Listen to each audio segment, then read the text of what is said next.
Good rising, everyone, and welcome back to Coffee Talk with me, Karen B. How is everyone doing on this fine Moonday morning? Oh shit, I didn't hit go live on Rockfin. Alright, we're live on Rockfin. You guys didn't miss anything but the intro. We're good. We'll see if anybody shows up over there. And hello Rumble and X and Trovo or wherever else I'm streaming to. I think Odyssey still goes live on that same, it's like a static link on Odyssey. So, hello Liz. Let's see. Gregory May, first in chat. Billingtano, Liz the Iron Maiden, Tony Coriolis. The day dragging a bit. Yeah, they have me training on another machine. Oh, I see. Aisling 717. Are you going to Esoterica? Why the pig? Is he a pig year or something? I gotta remember you're always talking about Chinese astrology. I'm like, why is he sending a pig to Billingtano? Because like sometimes when I get upset at people, I call them pigs.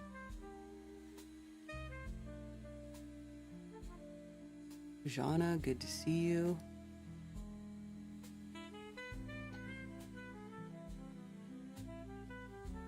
Bill Wheel. Lowry. Hey Lowry. Are you guys at the beach? Are you in the Outer Banks now? Where are you guys at? Accidental Alchemist, good to see you. WFP Co, hi. Clayton Jacobs, good to see you. Jedi Stew, Redondo Rocket, what's up? What's up? I'm sure more people will come piling in. It's probably people who just wait a while, so they're waiting for the intro to be over. Anyway, what's up with you guys? How's everybody doing? What's going on with my hair? I don't know. Anyway. It's been nice this week. The weather cooled down at least. Because there for a while it was disgustingly hot. Like really hot. 100, like multiple days at 100. Which doesn't really happen here. You know, typically it's the 80s, maybe upper 80s, and then it'll feel like it's in the 90s because of the humidity. But this was like good 10 degrees above that. Although it was dry for the initial part of the, not really dry, but as dry as it can be for being the South. Not as dry as like California dry heat, but you know, as dry as it could be for being in the South. Well, then we got that one good thunderstorm and then it was hot again the next day. Oh my God, the humidity was awful. It was disgusting. Like it was one of those like walk outside and you're sweating like instantly type of days. You know, at least most of the time you have a little bit of time before you start sweating, but this was like walk outside, sweat. So I'm glad that the weather has cooled down a little bit over here. Now it's in the 70s. But yeah, it was disgusting there for a minute.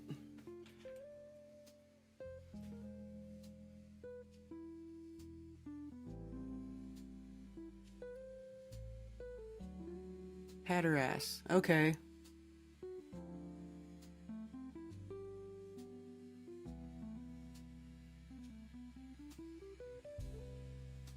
Text you a video of a sun shadow? What does that mean? Hello, Melissa.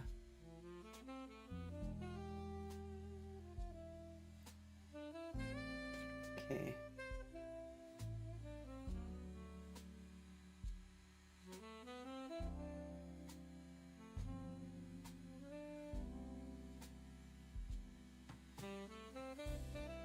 Okay, well, I don't see it yet.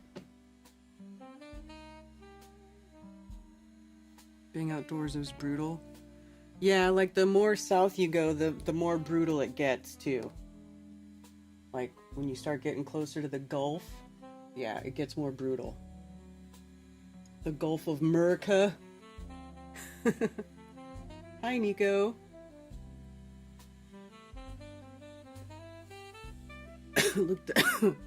Excuse me. I looked at my car at a bank time and temperature sign. It said 108 degrees. Yeah, that's about as hot as it ever gets here. A shadow on the sky. Oh, look it. We already have a shit talk. Black Sabbath. Any of you flat Muppets figured out the 24-hour sun in Antarctica and the clockwise rotation of the stars in the southern hemisphere? Why do you care? Why do you even care? Why don't you just go live your globy glob life? And just, like, we're just living our life. Like, I don't go around, you know, harassing globies going, did you figure out why there's no measurable curvature on the Earth? Huh, did you figure that out? Did you figure out why we could see way too far? Refraction doesn't explain it. If you can see it, it's there. What's going on? You know, just shut up and go away.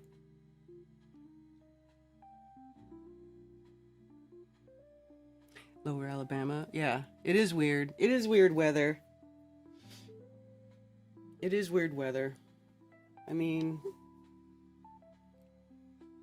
I guess they are always messing with stuff. I don't know. It's like, you know, I don't want to, I can't, I'm not one of those people who sits there and says, oh, there's no possible way that there's no normal weather. You know, all the weather is controlled and manipulated. You know, I think on a worldly scale, I just don't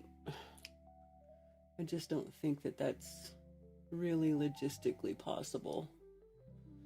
I think some weather is natural, probably most of it, and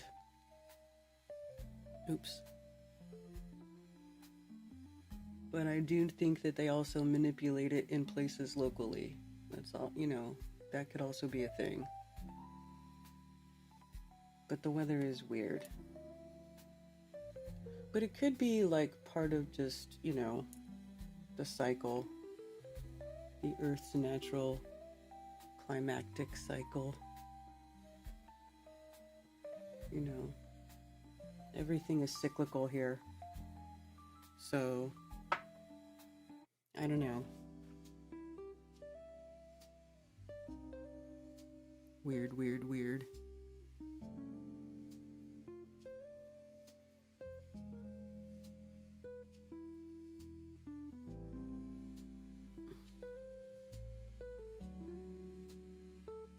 So, have I figured out how the 24-hour sun works in Antarctica? No. We might never know, but I don't care, because Earth is measurably, observably stationary and level. And the lights in the sky are just there for signs, seasons, and appointed times, and for navigation. That's it. It's pretty simple. It's like not complicated. I don't have to know how the sky works to know that the Earth is not a ball in space. And I really don't give a shit what you think about it. About that. I don't give a shit.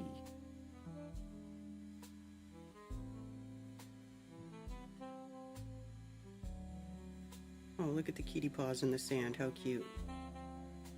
Oh. It's weird to see a cat on a beach. Look at how big your kitties are getting.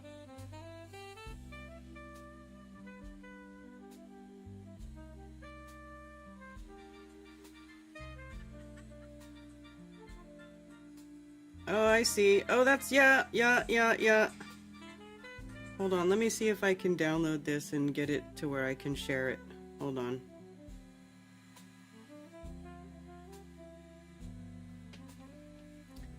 Yeah, isn't that cool? That's a cool effect there going on. It's like something's casting a shadow in the sky. Let me see here.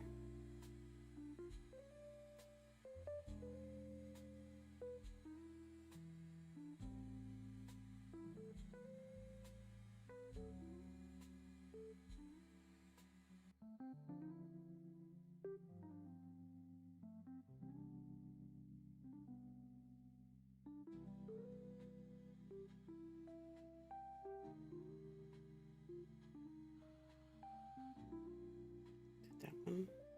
Save, hold. Sorry, I'm trying to save your videos so I can share them. It's pretty interesting. I like stuff like this. It's cool to look at. So we're looking opposite of the sundown. Hold on. Why won't it let me send this video? Hold on. Hold on. Hold on. Oh, I gotta.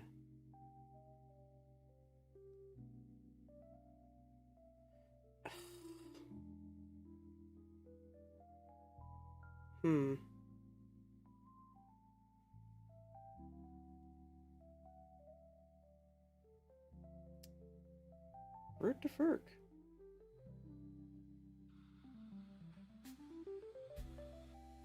Oh, here we go.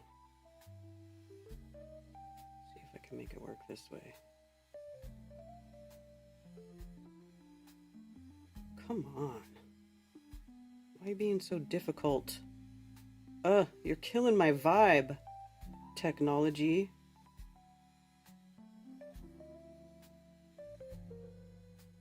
Here we go. That should work. Anyway. Ongoing weather modification projects along with geoengineering throws the whole system off kilter. Sometimes I think the crazy weather is just Mother Nature responding to all the fucking crazy energy we're collectively giving off. Yeah, that could be. I believe that could be. Crow 777 shows a binary double sun. TFE 24-hour sun explained. Well, not necessarily. Not necessarily. I don't really think that's an explanation of the 24-hour sun.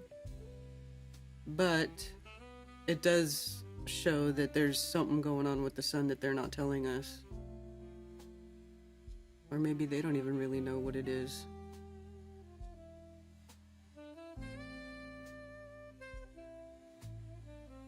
Eisen thinks it's partly because of CERN messing with the magnetic field, and or it could be the sky clock is making a big shift. Well, that one guy's always talking about a pole shift. Although a pole shift wouldn't be like mass destruction, like if that would even happen. It'd just be like a reversal. Like a... Well, I guess a shift is even like not really the right term. I guess it would be a pole reversal, because shifting is just moving, which the magnetic pole is always moving anyway.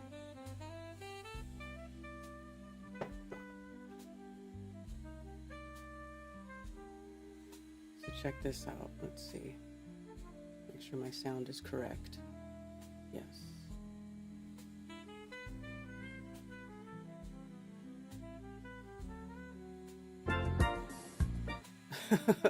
Look at the little kitties in the beach. How cute. Your kitties look like they're the same size as my little kitty.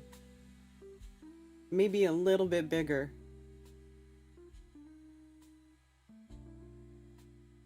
How cute. Little kitties playing on the beach. Okay. So here's the video Alex sent. So we're looking opposite of the sundown. And this is a shadow from a storm cloud. Right over there.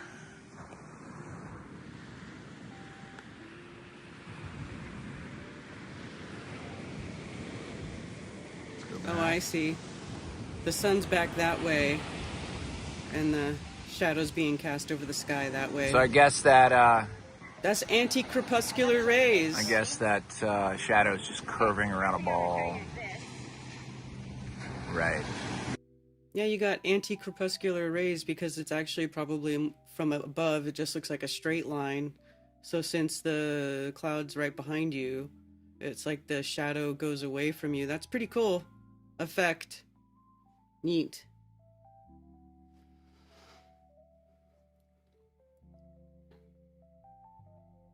Mix of influences. Yeah, I could get down with that. I don't think it's just one thing all the time.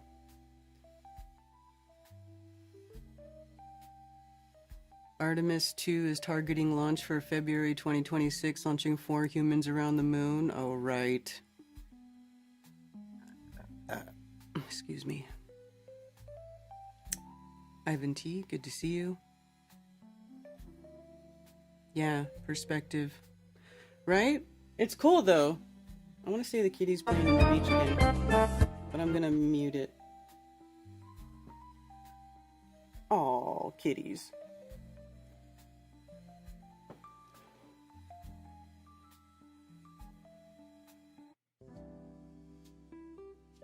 That's just something you don't see every day, is cats at the beach. People always bring dogs to the beach, but not cats.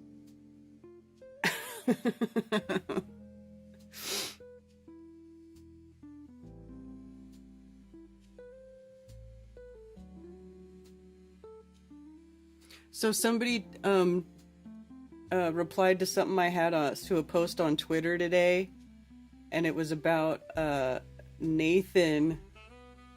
You guys, and when he replied, all I saw was, "You don't own a P900, do you?" And then I saw something, and it was like a Nathan video, and I just said, I didn't even watch the clip.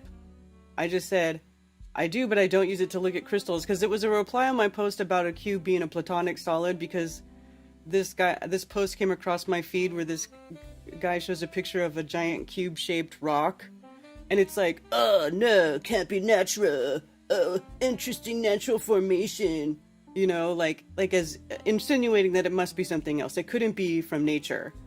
And so I was like, well, I have to say something, because that stuff kills me, dude. It kills me, because people are just like, you are seeing a natural formation. Like, literally, we know what a cube is because nature showed us, right? It's a platonic solid. And crystals, salt crystals, simple salt crystals are cubes, right? Like, anyway, so I put some examples of minerals forming into cube shapes, right? So this is my post was about. It was about platonic solids. And then he replies with this P900 stuff in like this clip of Nathan. I didn't even watch the clip though at first. So, and then he says, "Are you part of the We See Too Far flat Earth or the measured flat Earth? Are you with Nathan Oakley or against him?" And I'm like, why? Why are you asking me if I'm with Nathan Oakley or against him? I don't even think about Nathan Oakley. You know? I just have no interest in watching an angry bald man yell at the screen and insult people. I just find it, like, not pleasant to listen to, you know? And if people do like that, well, okay, that's good for you. Have fun over there, but I just don't, because I just, you know, I just don't like it. So I say, what kind of stupid line of questioning is this? I don't think about Nathan at all. Are you some agent of Nathan's trying to stoke some sort of argument so he can make clickbait drama videos? Because that's what he does. You know how he'll, like, make those videos where, you know, remember his bag and tag videos, or videos where they had that whole, he did that to me before. That whole thing where they had their Black Swan video, and I, like, wasn't, even back then, I wasn't watching his show regularly, right? Like, I was just doing my thing. I wasn't against them or for them either way, really. I was just doing my thing. And someone comes into my chat and says, what about, the Black Swan, and then he says it's like this picture where we see too far, and I'm like, what do you mean Black Swan? I'm like, there's a whole bunch of pictures like this. That's like one of our best proofs is evidences of the Earth being level is that we see too far. Like, that's not a Black Swan. That's like all the time. Oh, so then the guy, they started tearing me a new asshole because I didn't know about the Black Swan modus tollens and bend the knee and say the words I want you to say, Karen, or you're a shill. You're a shill, you know. Anyway, they're just fucking weird psychos over there. And I don't really care to have anything to do with it. So, he says he's already started. I'm guessing he's seen your crystal videos and he's starting division like he's always done. So then I'm like, okay, well there's a video clip. I should watch the clip. And... and he's just going off about hippies and crystals and shit. I couldn't even listen to all of it. I'll see how long I can let it play with you guys here. Or maybe you guys can stop me. When you get to the nitty-gritty of how Earth's dealt with, it's flat. But the game was making idiots, normally frickin' hippies, with stupid stones and crystals, carrying P900s telling the world that they can figure it out. We don't need you stone-carrying, crystal-defining hippies with your stupid ether and your P900s to tell us how Earth's measured. It's already been measured. You have an angle towards this Chicago. I mean, it's not, he's not playing me in the video, unless I didn't get to that part yet. We don't need you anymore, you bunch of hippies, okay? All you're doing is fueling the fire that there's actually a debate to be See out. if he puts me on the screen. I'm just letting the FED crew know that their lapdog needs more training because you're an idiot. While you hold your camera and tell us, I can see too far. I see too far. How's that? Too far? I can see complete. What's he pissed compared to about? the push narrative I see. I don't even get it. Chicago skyline, which should be impossible to see. How's that? I don't even get what he's pissed about. Who's decided how frickin' far we can see? Earth curve maths that's created with flat Earth measurements to begin with. This is a stupid discussion. Why are we having it? My hypothesis for seeing too far would show that if I change my position, I should see further. Change your position from where? I'm manipulating my position.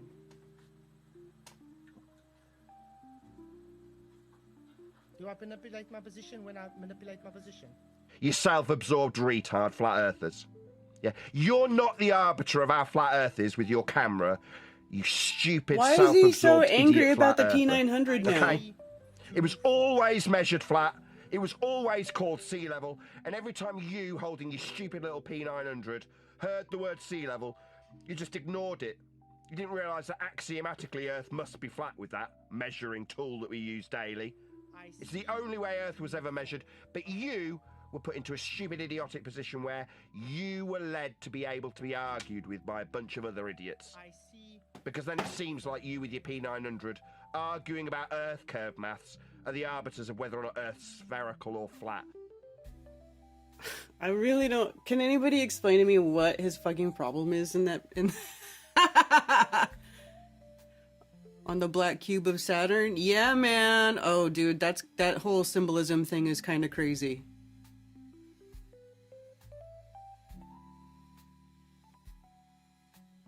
Grand Rising, Torano Suke Ido. Marcel Vogel's the only crystal expert I know of. There's a lot of crystal experts, but his stuff is actually very fascinating.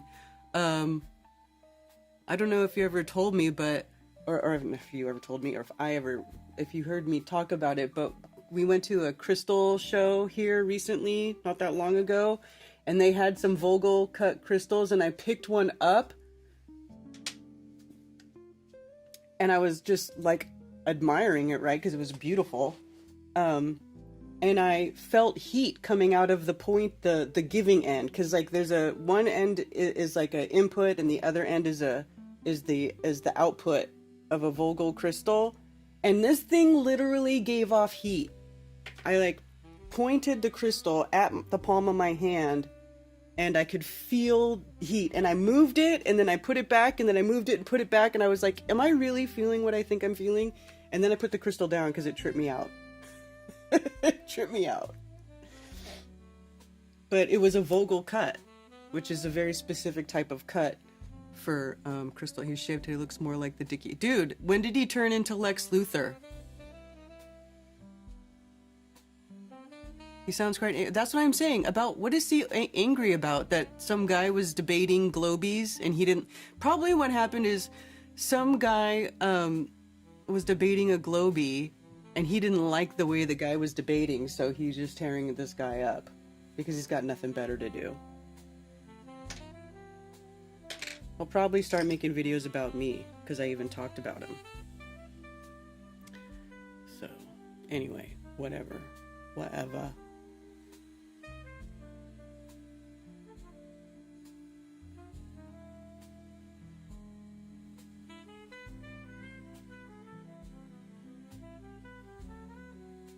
You don't even have to charge the crystal. It's just the way that it's cut. When isn't Oakley angry? I don't freaking know. Hey, Raised by Gypsies on Rockfin.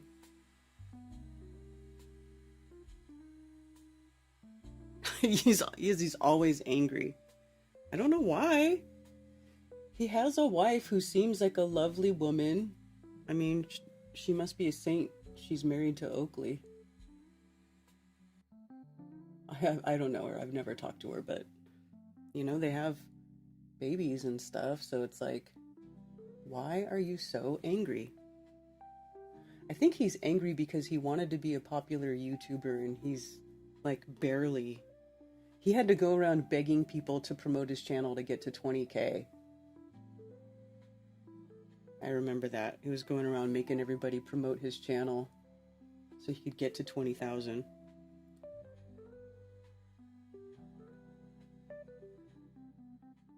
You know, I keep losing subs. Actually, today when I logged in, it said that it was negative 33 subscribers. Negative 33.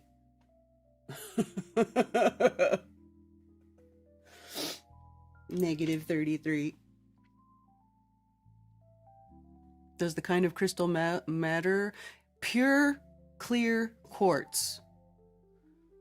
Let's see. Let's look up a little bit about Vogel crystals. Now, Vogel crystals are amazing and they're super expensive.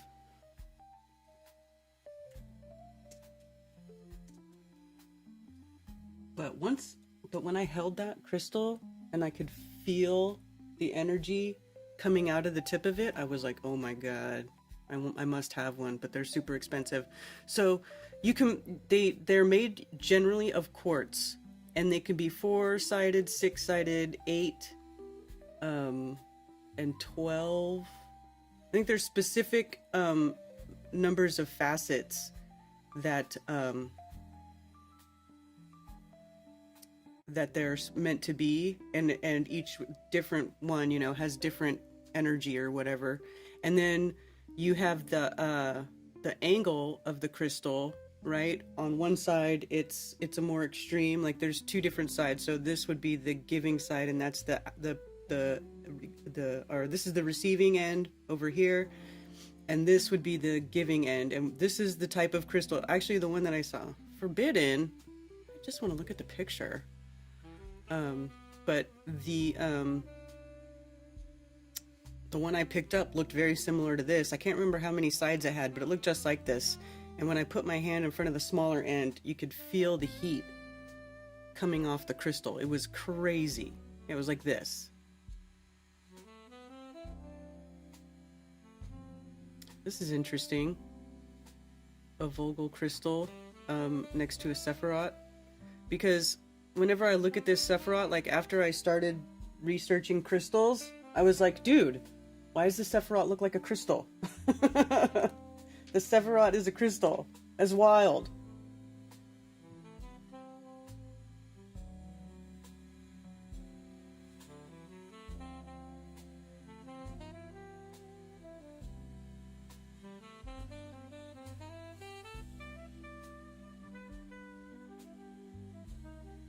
Minus 33.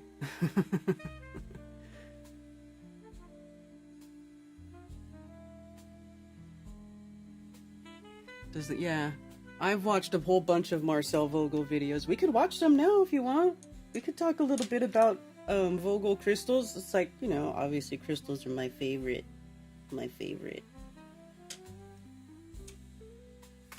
But yeah, he actually, there's a talk where he says that he discovered in like the late 60s that if you apply a certain frequency, you get to your supersaturated crystal slurry. You know how I talk about the crystals grow in a supersaturated crystalline slurry.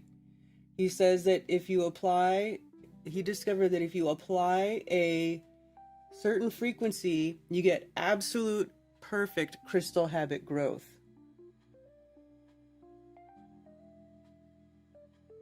Which I find very interesting because, there's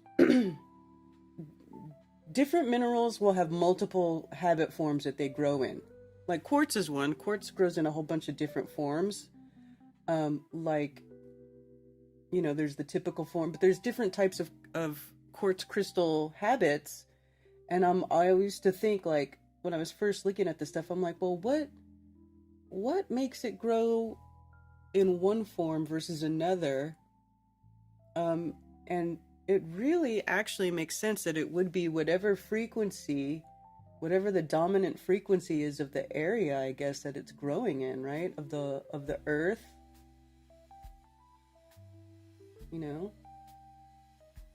Could have something to do with neighboring materials and whatever the frequency is of these other minerals and stuff that are around.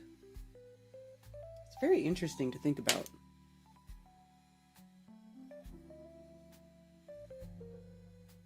Measuring crystal energy.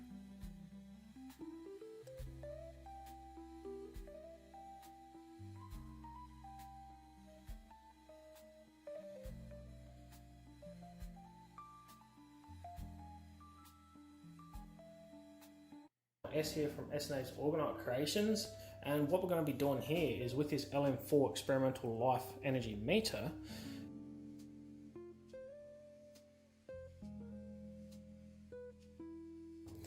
heavy, and it's heavier than this. This is just quartz crystal. Now we've got selenite, piece of fluorite, and calcite. Okay, so these first two up top, they actually max this machine out. All right, they go up to 100, and here we'll take a step back and I'll zoom in so you can see the needle. So you can see how it's maxed out and it's gone past 100%. Now the rose quartz is exactly the same. Is this, I forget, I missed what that is, but that looks like it's some type of quartz or something too, like smoky quartz. Looks like he's got three types of quartz there: rose quartz, smoky quartz, and clear quartz. Yeah, actually, the other way you can measure energy with crystals is with divining rods.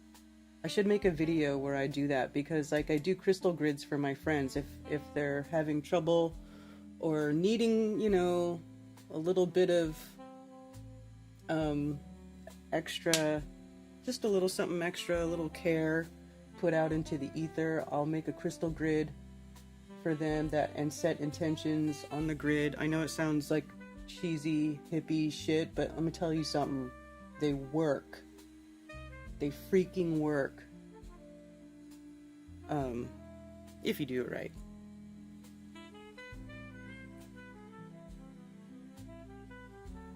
So anyway, in said crystal grids, you set them up in a geometric sort of layout, and you combine certain crystals depending on what the grid is for. You pick whatever crystals that have the properties that you need, and then you set them up in a geometric pattern on the grid. And I did take a class in crystals. I actually paid for this class a long time ago. It was like a crystal healing course, like to become someone who works with crystals.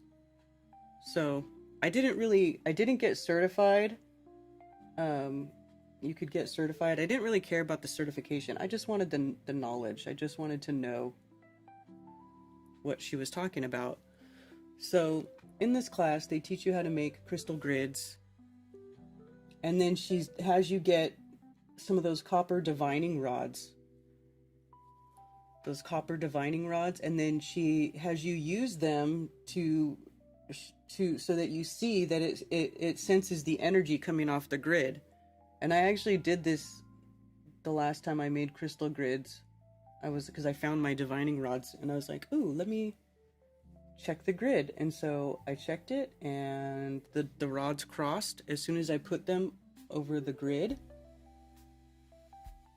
It's very, very interesting. So yeah, crystals definitely give off energy. It's definitely measurable. I mean, obviously they put it in electronics and everything, right? Like they wouldn't be using crystals and metals and stuff in our electronics if for no reason, right? Like clearly they have these properties that enable these things to work, these devices to work, which kind of makes you wonder, like,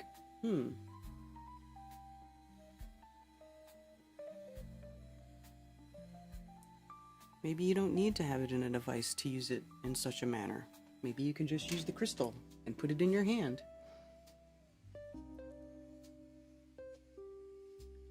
Do crystals help with arthritis pain? I saw on the internet that nicotine is a hidden super nutrient that cures everything, including arthritis pain. Mom is currently getting new hip number 2 due to arthritis. Well, I don't know. I actually don't know. You can probably, I would have to look in my book. Let's see if there's a crystal that helps with arthritis. Let me see where my book is. Where is my crystal book? One of my crystal books. Let me see if I can find one real quick.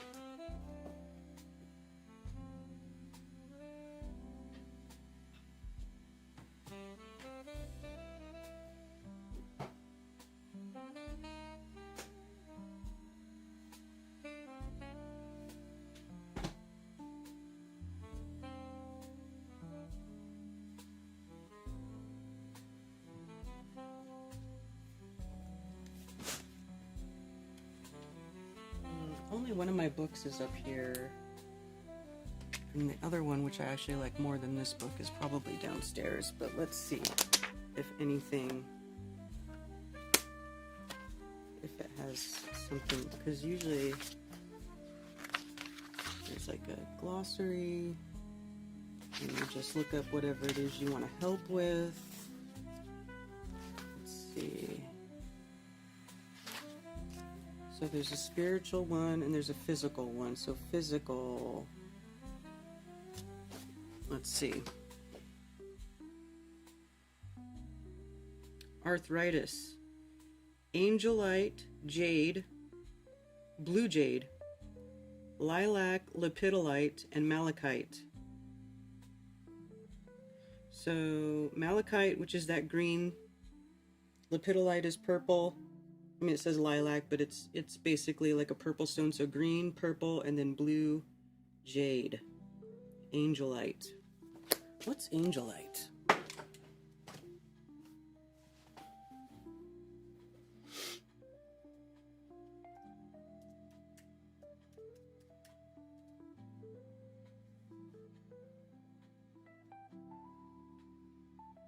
Oh, another blue stone. It almost looks like blue lace agate, kind of. Oh, that's pretty. That's really pretty.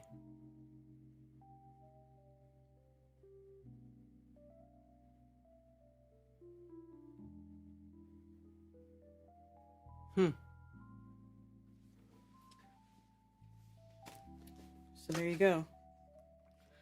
Let's see. Maybe I can...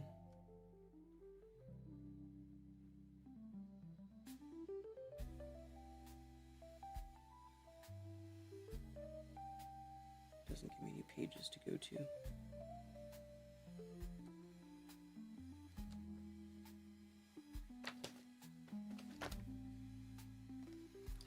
So let's go. Since angelite was the one that was first mentioned, let's go.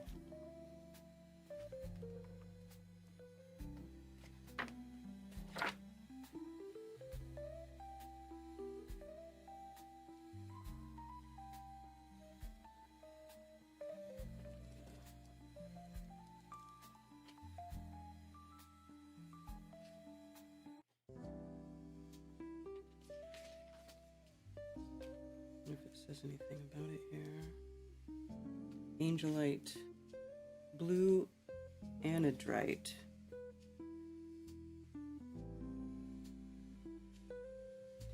Corresponds with your throat, your third eye, and your crown chakras. Found in Peru. Oh, it's pretty soft. Its hardness is only 3.5.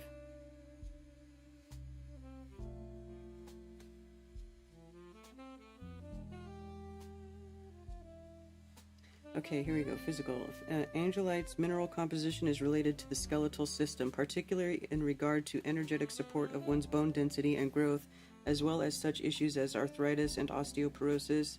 It energetically assists one in attaining greater mobility and range of motion, and helps to dissolve calcification in the joints. It is an excellent stone for vibrational enhancement of one's capacity for the self-healing of breaks or fractures, and for the maintenance of healthy bones as one ages. In addition, it is useful for regulating appetite and digestive function, especially where emotional issues play a role in obesity.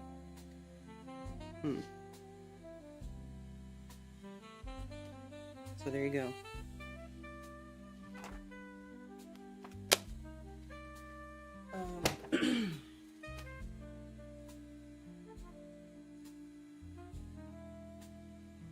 How does tomato affect arthritis? I don't know.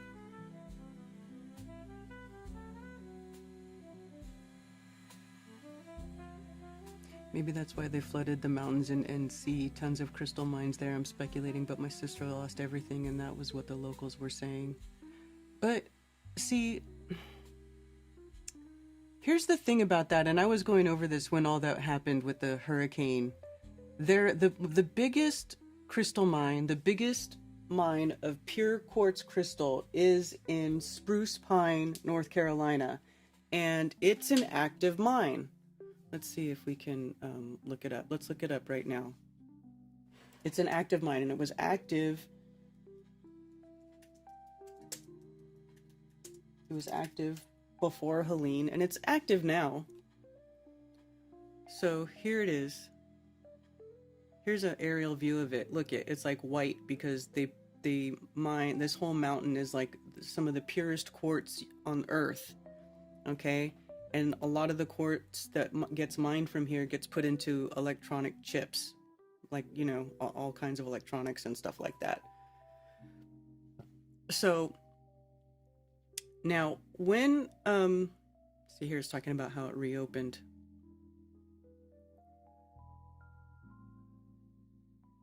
When the hurricane hit, it messed this mine up. And they had enough material in backstock so that they could still supply quartz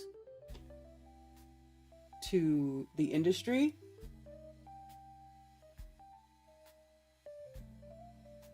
But it did shut them down from mining for a little bit. And they were like, it was like a big deal. So my question is, if the mine is already active and it's already sending material out, and it's the purest quartz in the world, and like I said, they're already using it, mining it. Why? I don't understand why the powers that be or whoever would ruin that. Like, why would they do something to stop production? You know what I mean? Like, it just doesn't make sense to me. Like, I couldn't, you know, they're already mining it. It's already there.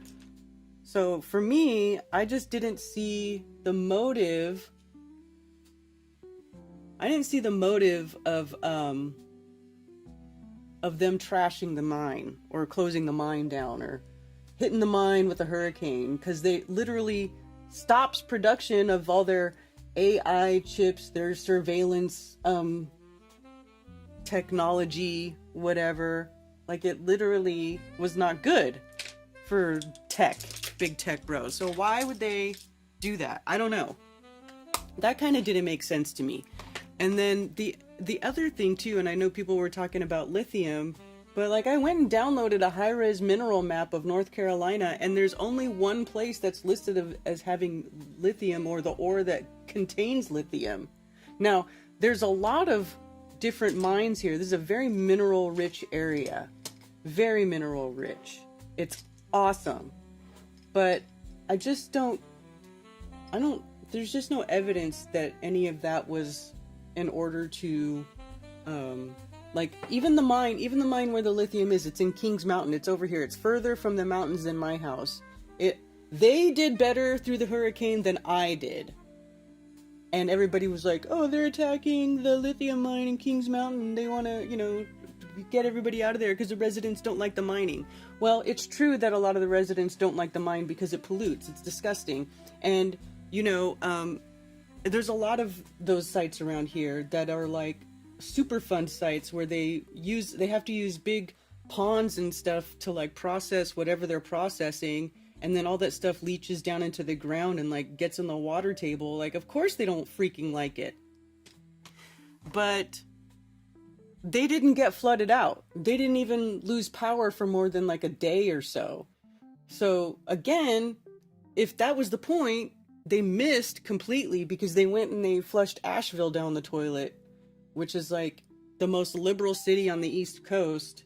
So I don't know. To me, I just didn't see the motive of it, it just didn't make sense. And I know that everybody looks for the conspiracy in every major thing that happens, but sometimes I think there's just a bad storm. Sometimes I think maybe just something bad happened. Shit happens. So I don't know, just my opinion. Hey Ben, THC crystals are my favorite. Well, I can't really argue with that. Tomatoes can be bad for arthritis. Is this really? Keep crystals all over my house and all my purses. Yes, me too. Me too. Because where I live, there's quartz all over the place, and I'm always picking up big pieces of like smoky quartz. So all around my house and outside and stuff, you'll see like just big chunks of raw smoky quartz, cause why not?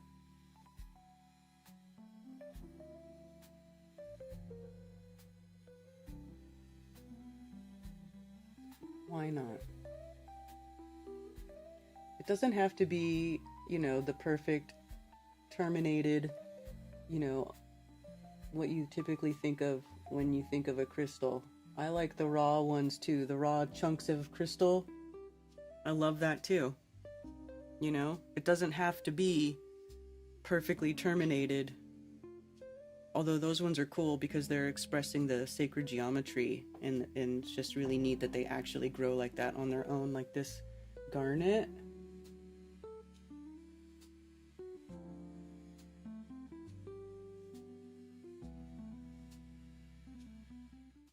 If I can get it to focus. Like this green garnet.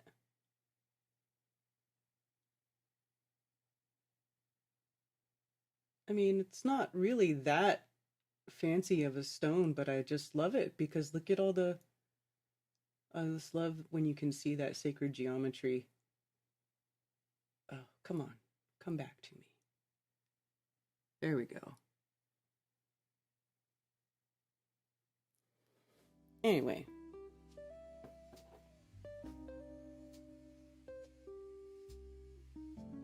If the hurricane was geoengineered, how do we know where it ended up causing destruction was where they meant to send it? Well, we don't. But that just goes to show what an inefficient tool weather manipulation would be then. If it doesn't even go where they want it to go. And then it just makes them look bad because then they have to provide aid and FEMA care for all these people that they displaced, and then they just look like a bunch of assholes. I don't know.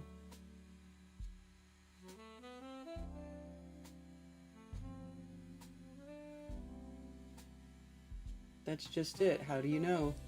You would have to have some pretty hardcore evidence, to make those claims. I just don't know that we would ever see anything like that.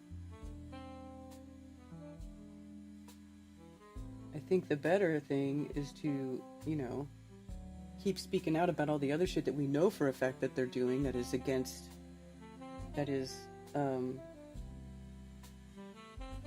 the best interest of most humans on Earth. And maybe we could get these, you know, demented psychopaths out of power, and then maybe the rest of it would just kind of fix itself.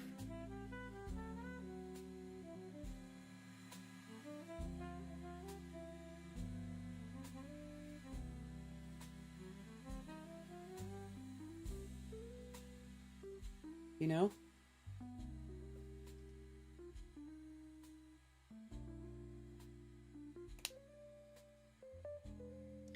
They love to make chaos and then run into help. Or, yeah, order from their chaos. Yeah, but they didn't even really bring order. You know what I'm saying? Like, when the hurricane hit, they didn't bring any order. It was just chaos, and they didn't help for squat. And all the help that came was just from people around here. It was like the locals who did everything. It was the good old boys who went and jumped in the tractors and started making new roads and shit. You know what I'm saying? Like, it wasn't even the government doing all the help. It took them a while to come in and get people going, you know? Ask anybody. There's people here who live in Asheville and who lost their homes and stuff, who are part of our community. You know? They'll tell you. They're like, oh, FEMA finally got me an apartment, you know?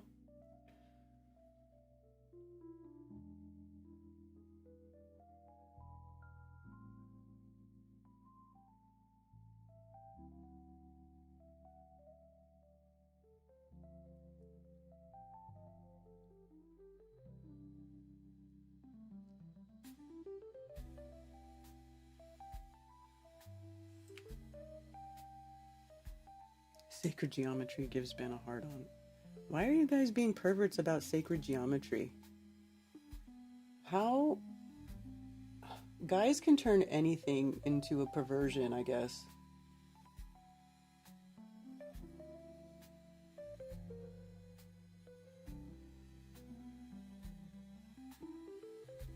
What a talent.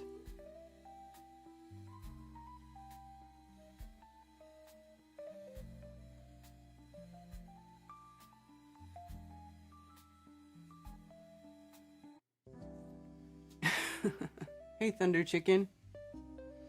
Apparently people were sitting on land the government wanted and they were unwilling to move sell. Again, that's just what I heard.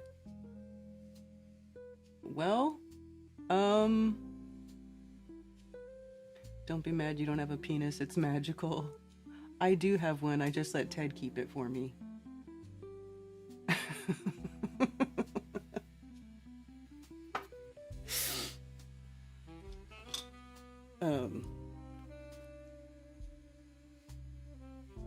Brought people together and showed us what we're capable of, and that's the silver lining. Yeah, that's true.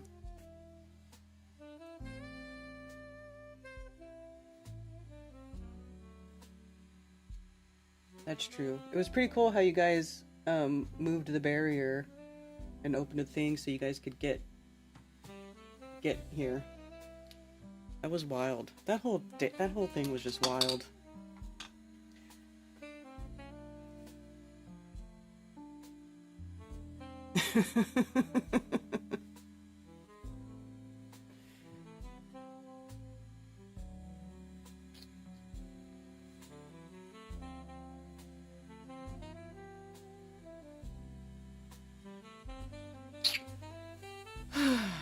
Anyway, I'm almost done fucking with my face, you guys. I'm sorry.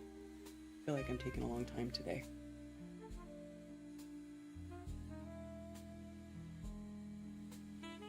Yeah, so I don't know. I mean,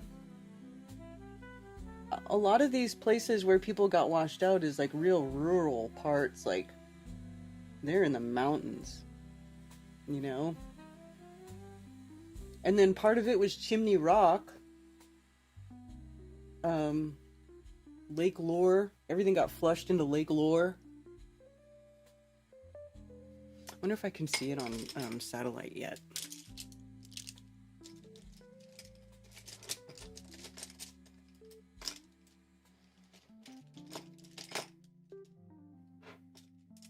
Your videos are getting views. That's good, Ben. What did you video that is getting so many views?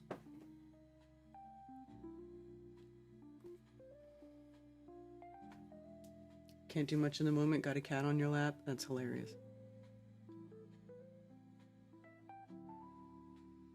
YouTube has loosened up. Yeah, I think they have loosened up a little bit. A little bit. I think I'm still on the shit list. But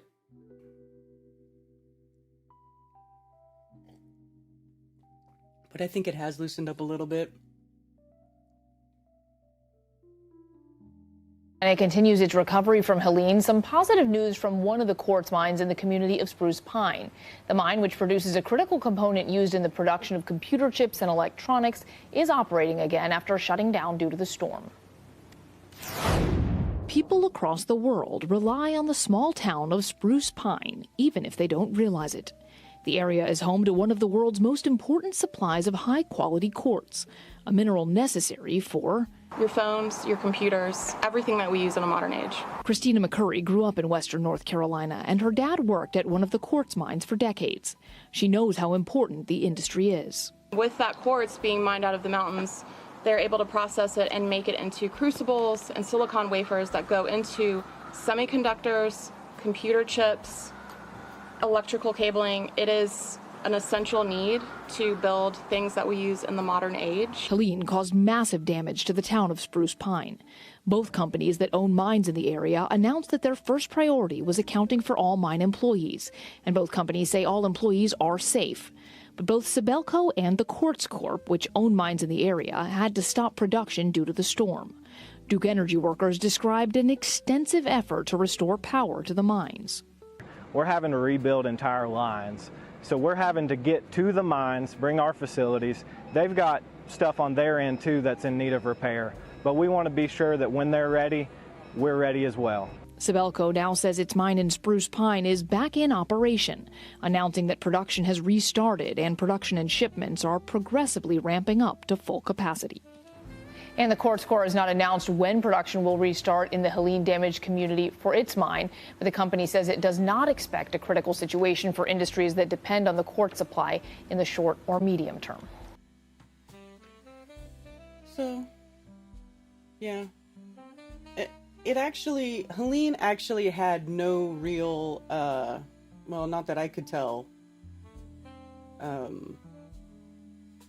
nothing really like permanent lasting effects as far as that goes, but I don't know, I could be wrong. I guess we can wait and see what happens. I don't really know how to find out about, you know, exactly what areas where people are still displaced in the mountains and if they've gone back. But that is definitely an interesting thing to think about. We'll see how that goes.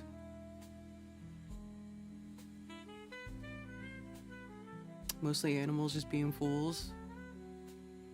What was the one that went to 18,000? Was it the puppy barking at the goat and then the goat gives the puppy a gentle headbutt? Because that was super cute. All that woo stuff.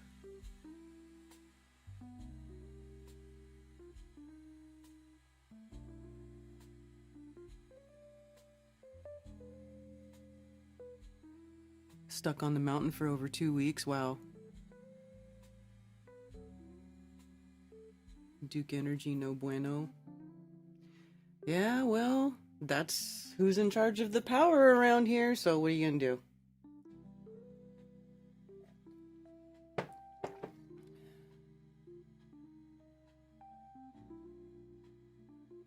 What are you going to do?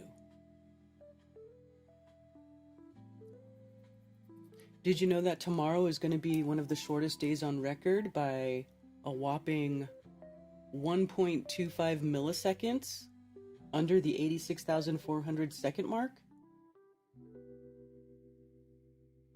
So it's not really noticeable, but it's baffling scientists. The Earth is spinning faster.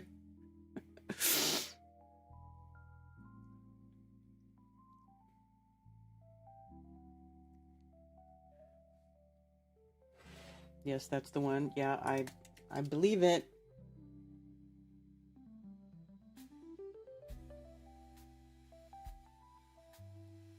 Oh, and I did not have my phones open, and I just opened them. It's funny. It's almost like I got like a message, a telepathic message. Oh, you're getting a call, and then I opened my window, and yeah, I was getting a call, but I didn't have my windows open. Sorry. But my phone is open now. If you still want to call back, or if anybody wants to call.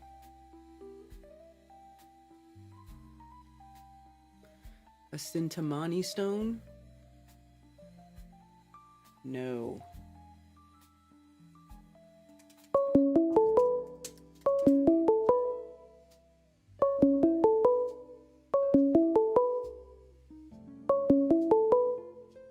A wish-fulfilling jewel, huh? Thank you for calling Coffee Talk. You're on with Karen B. Kieran, Hi. hi, can you hear me? Yes.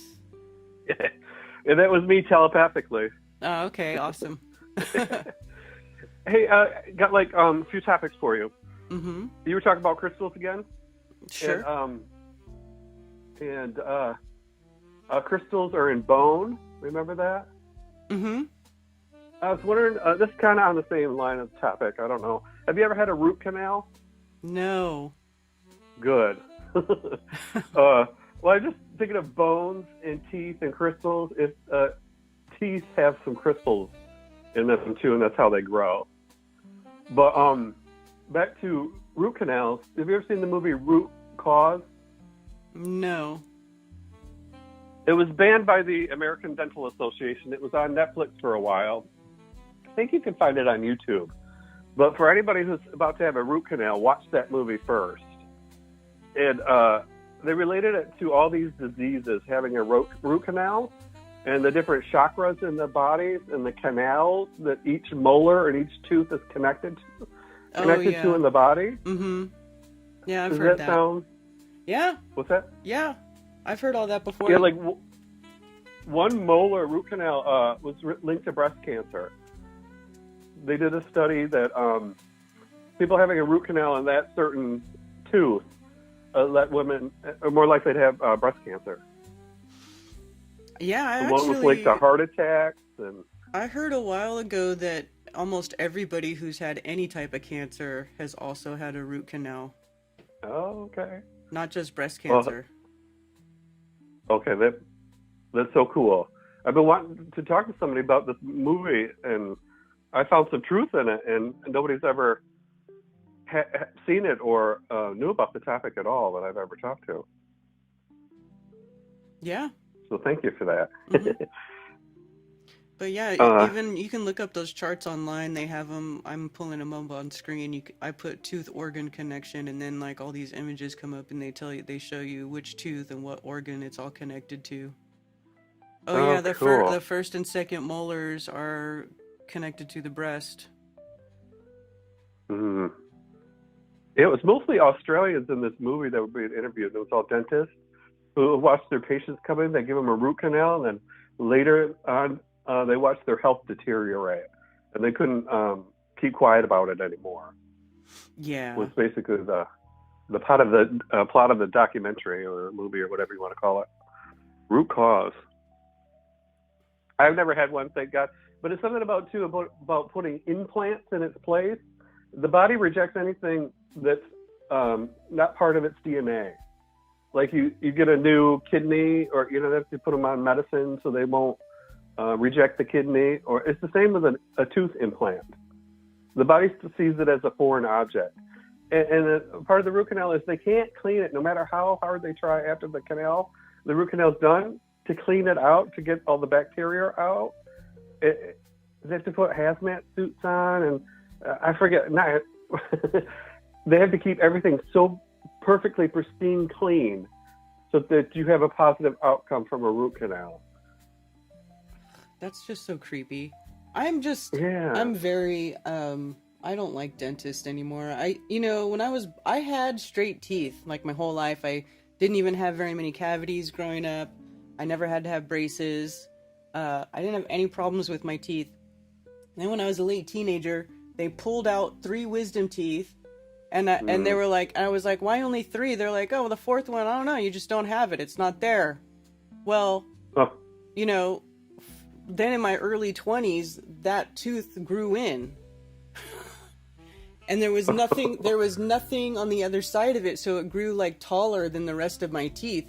And it just, you know, I had no problem growing in that wisdom tooth. And I remember thinking, well, why the hell do they tell you got to pull your wisdom teeth out before they're even finished growing in? Like, I wasn't having any issues. I feel like they could have left my wisdom teeth alone, and I could have let them grow in, and I would have had my teeth would be better now, because I feel like, in my opinion, them removing your wisdom teeth allows your teeth to shift in that extra room in your mouth as you get older. And then the tooth, because like when your teeth meet together, you have a bite, right? And they're made so that they go together, they fit together almost like a puzzle, right? So when your teeth start moving around, well, then when you're chomping down on food, you're hitting it at different angles, your bite is not connecting the right way anymore, your bite becomes misaligned, and I'm pretty sure that's why one of my teeth cracked, because it doesn't make any sense, because I'd always taken care of my teeth and I always had really good teeth until you know that.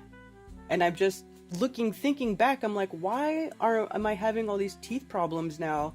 Why is the spaces between my teeth getting farther apart? Because you know how like your teeth, you know, that's what that is. Like you go to the dentist and they gotta like measure the space between your teeth because they're widening out. Why? Because they don't let your wisdom teeth grow in and push your teeth forward and keep your bite aligned and keep your teeth straight like you should. You know, it's like, what did we do before the dental industry?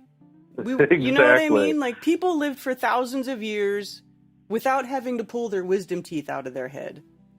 Yeah. I think you're onto something. It's a total conspiracy. We don't need these pulled at all. It's doing something worse to the body. It's an on-purpose thing, kind of. Oh, I think it is, because they're probably called wisdom teeth for a reason. Yeah, but then they also I think it just produces more problems for you. You know, then you crack your tooth. Oh, you need a crown. You need an implant. You know? Yeah. And it's like freaking $4,000 for one tooth. Like, I'm supposed to have go get a crown for one of my teeth. And I just was like, oh yeah, sure, I'll be back. And I never went back because it's like $4,000 for one tooth. And I'm like, Jesus, I'm going to have to win the lottery if I want to fix my teeth. There's just no way. Yeah, the whole dental industry is pure evil to me. I asked a hygienist one time if the dentist asked them to find more cavities to make more money, and she said yes. They encourage them to find more cavities. I haven't been to the dentist in 30 years, since I was 20. So, I mean, I think it's a total unnecessary. Keep your teeth clean. Brush them after every sugary meal. You know what I mean? Just keep the food off your teeth, and you'll be fine. Is my theory, and it's been working. So, well, yeah, just don't eat tons of processed sugar. It's all, you know, as long as you have a healthy diet, you know. And don't let it sit on your teeth. You know what I mean? Right. Like right. Clean your if teeth. You let it sit in your mouth. Yeah. Totally. But I was thinking back to crystals and chakras, and I'm so cool. I'll watch the stream in a minute. To find the canals to each disease that you were showing on the screen. I have you on pause right now, so I don't have the sound going. But so cool. But so happy to talk to somebody about that. Everybody thinks I'm crazy when I bring up topics about root canals because they've all had one. And then I got a few more topics I want your opinion on. If you've got time. Project Blue Book in November. A yes or a no? The spaceship coming from outer space. Do you think they'll fake it? Oh, geez. Alien invasion? Oh yeah, they keep saying like, is this the thing where like they're saying, most people say it's a comet and they're like, an unknown object is coming from space? Is that it's a mothership? Even Joe Rogan was talking about it. And in November, it's supposed to be supposedly coming. Do you think they'll have the balls to try to pull it off? I don't know. Yeah, we'll have to see, huh? I don't know. You know, and how many people will fall for it? Oh, a lot. Whatever they do, a lot of people always fall for the shit. The same people that put the mask on, they took the shot? Oh, yeah, those people are going to fall for it. Oh, I love talking to you. You get it. And then, storms, the butterfly effect, and unintended consequences from all the spraying and the weather manipulation. I agree with your statement that not everything is, a conspiracy, and some weather is unnatural, and the different cycles of the earth. But also, the butterfly effect, when you mess with something, the jet stream over here, you try to create rain over here, it creates a drought somewhere else. You know what I mean? Yeah, I don't think they're fully in control, but they're trying. Yeah, they're trying since the 20s. Yeah, they're manipulating stuff, but I don't think they can control it diabolically like what people think. Yeah, they're not all powerful. Or like the earthquake that happened in Russia last week, the big 8.8 earthquake, and then there was a tsunami warning, and then of course the internet lights up with earthquake weapon. It's an earthquake weapon. They're trying to, and I'm like, well, did it really cause any damage? From what I can tell, there wasn't really that much damage from that earthquake. It happened in the ocean. There was a kind of a tsunami, but not really. A real small one. And it triggered off a volcano too. Was that yesterday or the day before? And we moved the submarine nuclear subs over to Russia. Trump did. Oh yeah, I thought I heard something about that too. Maybe the earthquake machine put over the submarine. Who knows? Mm-hmm. Probably not. Be skeptical. But yeah. Okay, two other things. Someone was talking about tomatoes. Nightshade. I have a nightshade allergy, I believe. I'm allergic to tomatoes too. And a different nightshade. I found that my parents would have a big bumper crop of tomatoes this time of year. And I would eat so many tomatoes that every year my allergies would spike up. I'm like, oh. I kind of related. I'm like, one time I ate a cherry tomato on an empty stomach. And, the acid, man. I was bent over in pain. Oh, wow. So anyway, that woman was talking about arthritis and relating it to tomatoes. And she may have a nightshade allergy. So anyway, side topic. And then, one last thing, unless you want more. Have you ever heard of the Pergamon Museum in Berlin? No. What's it called? It's very cool. Pergamon, Pergamon. Okay. It's this. They dug it up from Turkey and brought it to Berlin and put it in this museum. It's apparently the seat of Satan from the Bible. I could give you the Revelations where it says it. Well, Pergamon. And they rebuilt it in Germany and put it in this museum. It depicts gods and giants fighting in the marble or whatever it's made out of.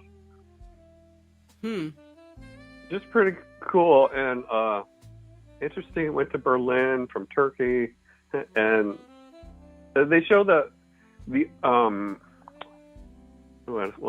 archives of it still in Turkey. And there's a big, huge stadium. I'm picturing the stairs in my head where they all would sit and watch sacrifice it. They would sacrifice shit to Zeus and what was the other? Polymon? Sorry, I won't try to come up with a name. Zeus is supposed to be Satan as well, but anyway, and then they would the things that animals they would sacrifice, they would bring down to the city and they would eat them, eat the sacrifices. And Jesus spoke and said, "No, stop doing this," or it was God. One of the two. And he goes, "I know where you are, Satan, and where your throne is." And it was in Pergamon. I just heard this the other day. I was like, that's very interesting. Anyway, that's all I had. All right. It's so good to talk to you about that root cause. Anybody else knew that about the molars and the canals and the chakras in the body? Yeah. It's all connected. Cool. Yeah. Stay away from the dentist at all costs. I'm telling you, they're evil. All that shit's unnecessary. Yeah, and they try to poison you with fluoride all the time. Oh. And then if you tell For them you don't want sure. fluoride, they look at you like you got two heads. They're indoctrination, just like doctors and dentists are. I think are even worse. They never question anything. Actually, though, I have been looking up holistic dentists recently. 'Cause If I I'm like, ever have to go back, I will be going to a holistic one. Karen. Yeah, I exactly. don't know if they're hard to find or really expensive, but yeah. There's a whole what do you call it? Like a whole online depository of holistic dentists. You can find it. Just search it up on the internet. It's easy. Okay, cool. Yeah, I'm sure at some point something's going to go wrong with my teeth, but 30 years. I'm not lying. I'm making it up either. Not one toothache. Not one problem. So anyway, putting it out there. People, it's unnecessary. My dad at 84 still goes to get teeth cleanings. Yeah. Well, it's time for my 6 months checkup. When are you going to let that go? Anyway, people frustrate me. They don't see the patterns. Yeah. Anyway. All right, good talking to you. Have a great day, Karen. All right, thanks. You too. All right, bye. Bye. Real seat of Satan is in the Vatican. Hey, fathead.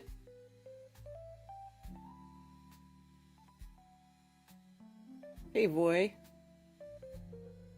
Then a volcano erupted right in that same area right after the earthquake. Yeah. Yeah, like maybe the Earth is just doing what it does, regulating the realm with its pressure mediation and releasing CO2 because plants like CO2 and stupid humans keep cutting down all the damn trees.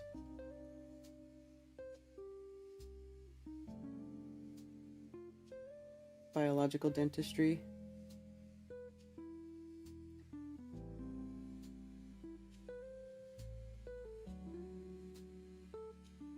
I don't think getting your teeth cleaned is that bad. I just don't like... I'm just really upset that dentist ripped out my... and I was young. I was like 16 or 17, I didn't know any better. I just wish that somebody would have told me, you don't have to have your wisdom teeth pulled out. You don't have to do that. Like I was telling my children, although my son got his teeth pulled out and I was like, no, why? No, now I keep telling my daughter, I'm like, don't let them take your wisdom teeth. Don't let them do it. Try to grow them in. At least try. Although Billingtano said he has his wisdom teeth and now his teeth are crooked. But I'll tell you what, your teeth aren't going to wander and you're not going to, start... Your bite is probably not messed up though. Well, I don't know about the rest of your tooth health, but I feel like I got screwed by having my wisdom teeth pulled out and nobody even told me that I could not do it. That there was even an option. Or they don't even tell you, well, if you get your wisdom teeth pulled out, this, and that could happen. Like, there's no informed consent. They're like, oh, your wisdom teeth are coming in. Time to schedule to get those pulled right out. Gotta pull them right out. Like, there's not even a discussion about, what the implications of that could be over time. Or the discussion that maybe, you don't, they're just like, they just want to get their payment for ripping teeth out of your head. I just, it's frustrating. It really is frustrating. Anyway, the Sintamani stone looks really interesting. It kind of looks like a tektite or something, like some sort of, it almost looks like, this stuff. What's it called? I'm drawing a blank on it right now. Starts with an M. This. I can't. I'm having a brain fart.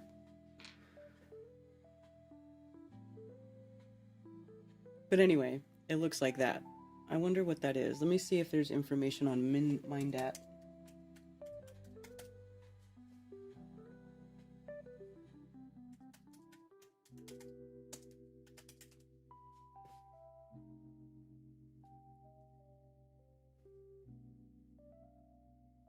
No results were found. What is it? What is...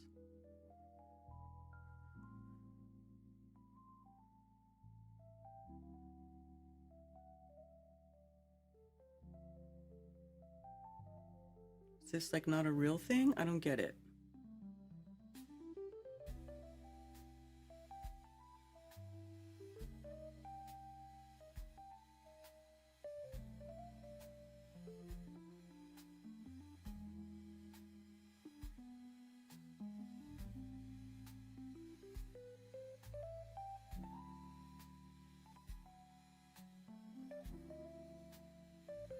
Translucent smoky bound, sometimes lavender smoky are very clear on the inside while the outside is fully black. Oh, it is a tektite, a precious and quite rare translucent tektite that simply appears like a dark colored gravel stone.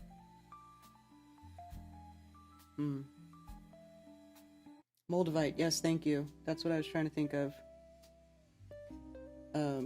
Moldavite. Absolutely looks like a tektite. Moldavite, yeah. Had to have mine pulled out as they were falling apart.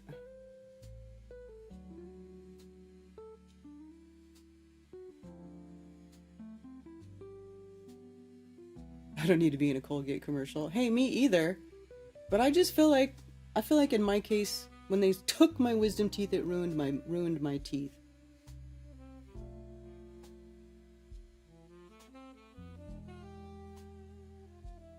Do you have a crystal and gemstone tarot deck? No, but it sounds awesome. I would love one. That makes me want to look for one.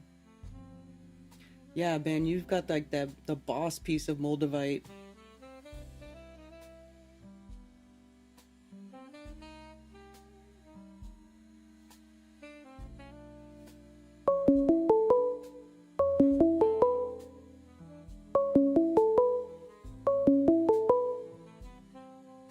Thank you for calling Coffee Talk. You're on with Karen B. Is this Tooth Talk today? I mean, it can be. I got a tooth. Okay, cool. I got a great teeth story for you. When I came back from Nepal, I had lost one of my crowns, and by the way, I had like 4 or 5 different root canals around my mouth over the years. And when they do a root canal, they put a crown in. Anyway, I lost one of those eating water buffalo, which is super tough meat. It was the second time it happened in my years over there. So I quit eating water buffalo, but when I got back, I had not yet replaced that crown. So I went to the dentist, and they said they couldn't redo the root canal. It was too far gone. So it'd have to be an implant, and it was $10,000. And I didn't have insurance. So I was like, oh, fuck, man. So I got to talking to my ex, who had all implants put in. So I started looking into that, and I ended up doing it. I went down to Vegas, and I'd seen all the documentaries before, by the way, about root canals and how it's a low-grade infection that never goes away in all your root canals. Mm-hmm. So that was another motivating factor. And I've just been through the ringer with my teeth my whole life. And my teeth didn't look bad. They didn't look bad at all. I take care of them. It's just, I've had a lot of dental work, and I had 4 years of braces, and I had 4 teeth pulled for the braces. Then I had my wisdom teeth pulled, on and on and on. So I was just sick of the whole thing. So I went down to Vegas to a specialist that just does all implants, and he did the examination, and he just sat me down and he's like, I can fix your teeth. You really want me to do this? And I had to talk him into it, but I did, and I haven't regretted it since. I've got perfect teeth that just take care of themselves now. And I had all the root canals removed, and I had them pull every ligament as well. So if anyone ever does that for health reasons, you got to make sure they remove the ligaments too. But yeah, I've got a perfectly fitting set of teeth now that are permanent. They seem just like my teeth. That's awesome. And it's cool. Yeah. Thought I'd throw that out there in case anyone didn't know that's available. And oh my God, you should see the CAT scan of my head before and after. I look like the Terminator on the inside. Because these implants are titanium, and they go deep up into my face and then deep down into my lower jaw. It looks crazy. Oh, that is crazy sounding. And I had to kind of relearn how to talk for about a year, but I did. I shouldn't say I had to relearn how to talk. That's a little dramatic. But I had a lot of trouble with my G's, a little bit with my S's, but it comes back. And now I just don't have to worry about ever going to the dentist ever again. See, that's nice. And no root canals in my head. There you go, even better. Yep. Right on. All right. That's all I got. All right, take care. You too. Bye. Bye. Oh, it's 11:11. Yay.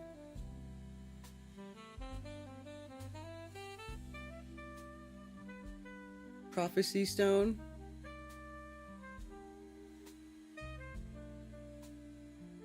It's always under the impression Prophecy Stone was from the White Desert and illegal to collect. What is Prophecy Stone?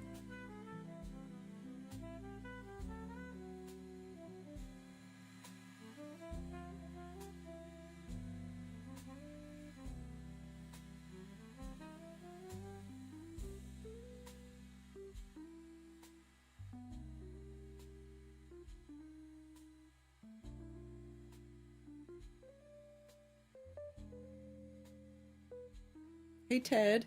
Ted's here.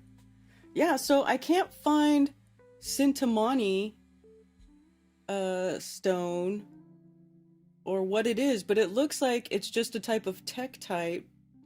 And I feel like maybe precious and quite rare translucent tektite. Do they even tell you where it's from?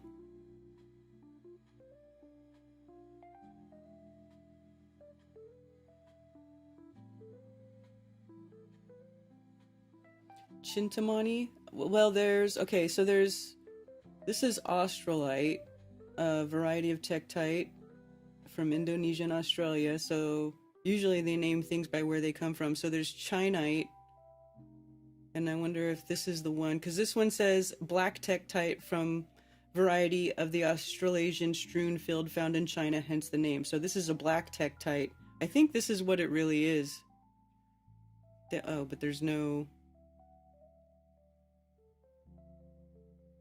Let's see if it has a picture on this link. Picture. Yeah. See? Look at it even has these weird, Philippinite. So that's what this is. So why do they call it Sintamani? I feel like they're giving it that name so they can charge you an exorbitant amount for this stone. I feel like that might be a little bit of a scam, that calling it that name. Because if I look it up, let's see.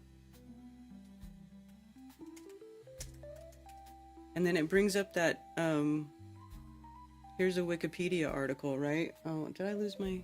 There we go. So let's see what it says here, what Sheeplepedia says.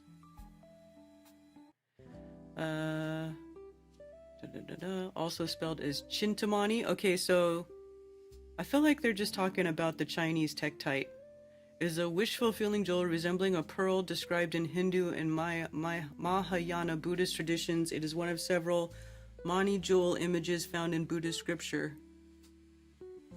Do they describe what it translated in Chinese?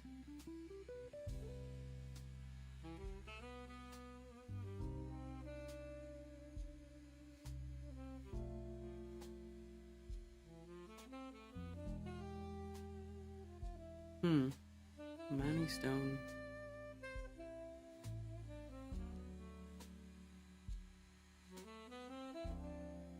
I'm gonna call BS on Sintamani as the name of that tektite. I think it's just one of these different types of tektites, and then they put that name on it, and they want to sell it to you for a bunch of money because they're like Moldavite. Considered the Sintamani to be the equivalent of the Philosopher's Stone? Yeah, well,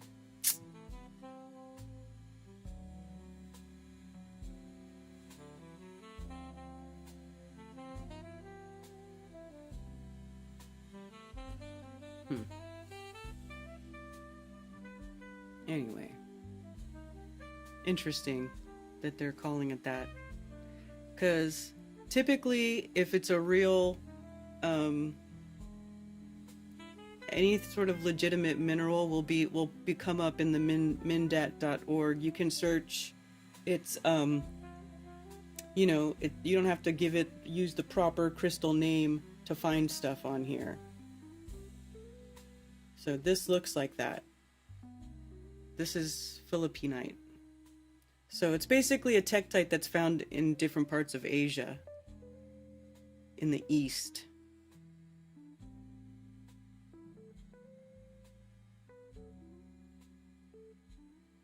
What do you think, Ben? It's a pseudo-tektite? Oh.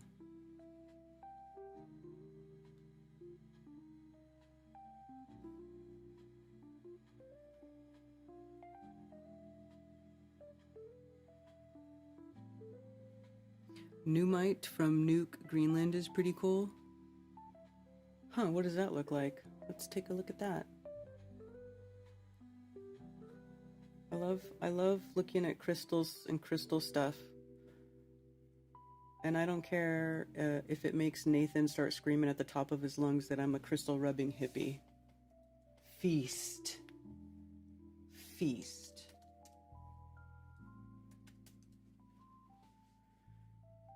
Oh, that's cool looking.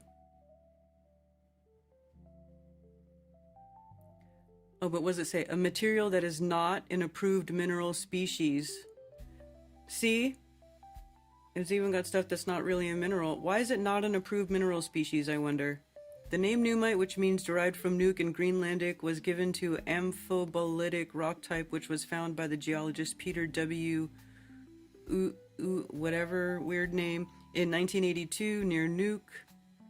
Apple considered the first name Nuukite, but renamed it to Numite, which in Greenlandish means from Nuuk.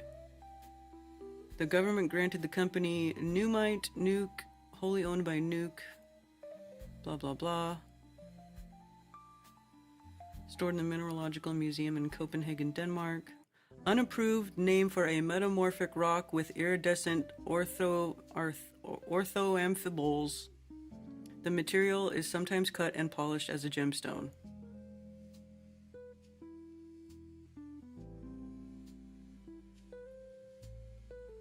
Huh.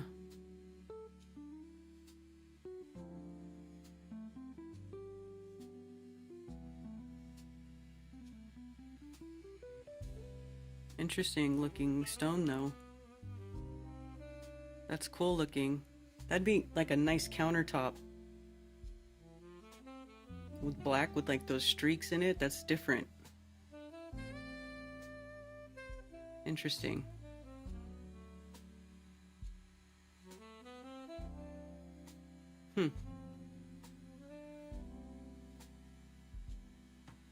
Karen P.O. Box. P.O. Box 10.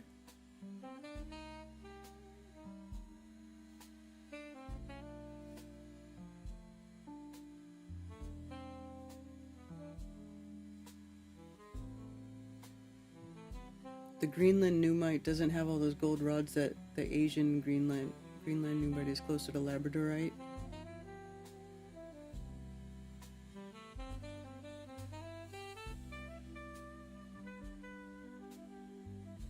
What are you guys talking about?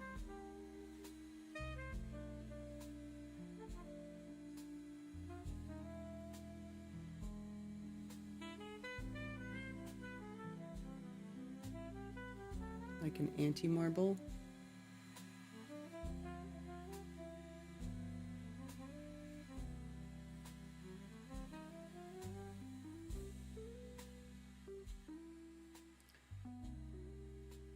Info on your tektite? Oh, okay.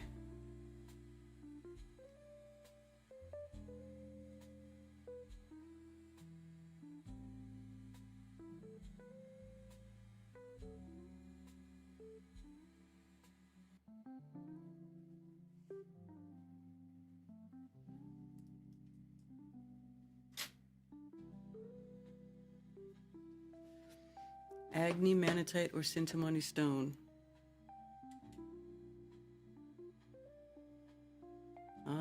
Okay.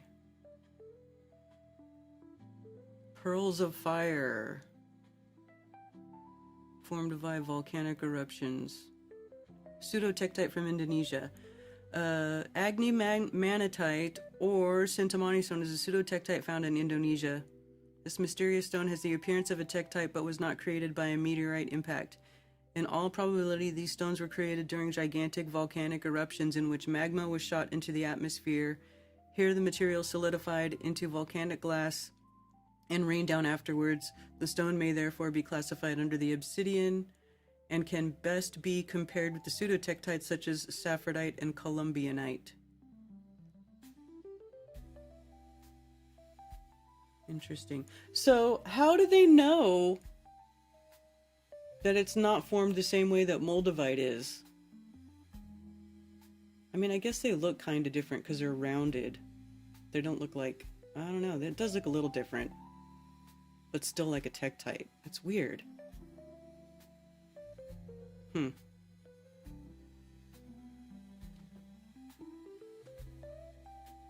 Hello from flat and wet Germany.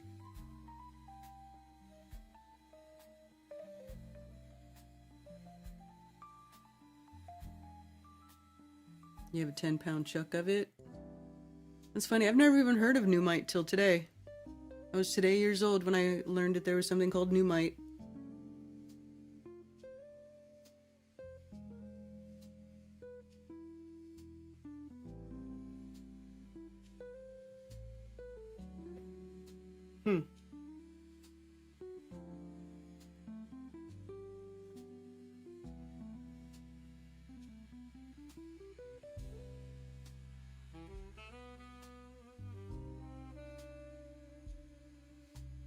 So I guess that's why it's not listed here under tektites, because they consider it a pseudo-tektite.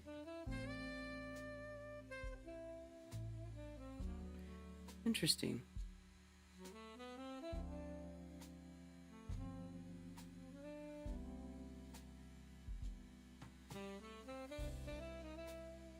Numite is one of the oldest materials in the world.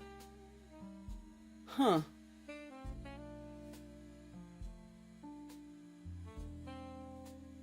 So where are we finding Numite at?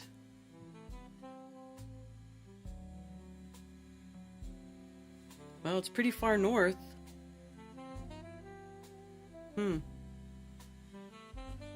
So, pretty much in these two northern spots, that's where they find it. Interesting.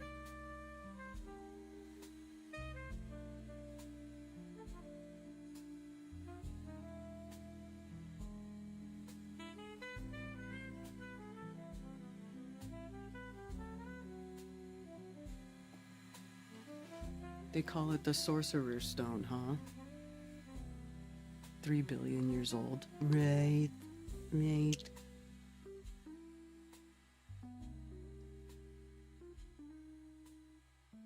Back to America for the third time in a year. Party on, Liz. Moldavite, they say, was formed by meteors hitting the Earth millions of years ago. Yes, so towards the center of the Earth on the map, yes. Obsidian rain would be no bueno.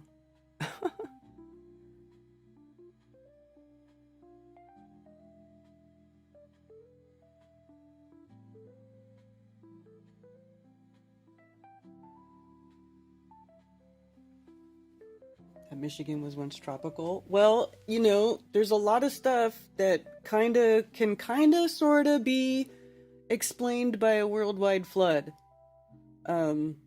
happening at some point. Like there being, you know, seashells and aquatic, you know, shells and stuff being found at the tops of mountains, and, you know, all these petrified plants, fossilized plant matter, you know, big, huge boulders that that came from one place and ended up in another because of the flood, or by moved around by glaciers. So I don't know.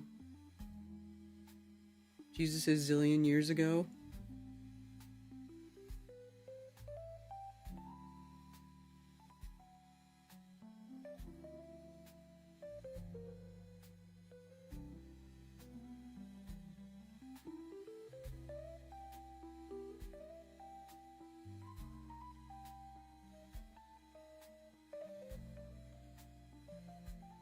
Nothing makes sense. Well, I don't know if nothing makes sense. If you believe the BS, their story, like official narrative story, yeah.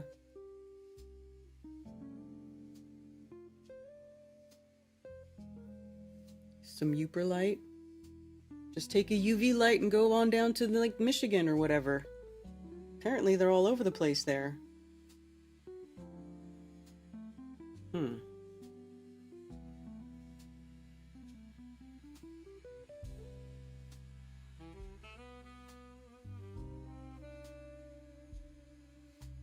So these are selling for 40 euros, 50 euros. That other one that we were looking at, they were selling it for like 80 bucks.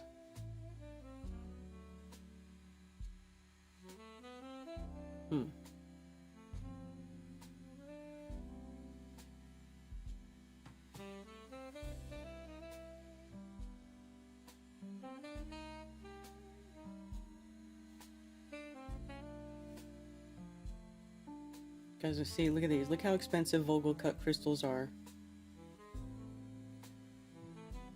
12-sided. Oh, this one's made from citrine. $2,000. Citrine is just quartz that has a yellow tinge to it. It's called citrine. And then smoky quartz. Six-sided smoky quartz. $400.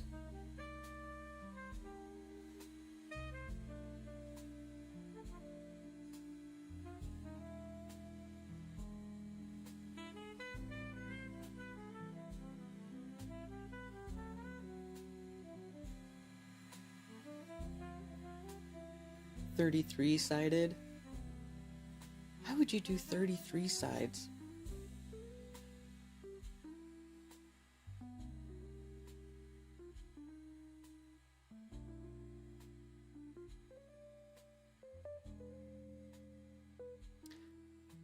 That's Marcel Vogel.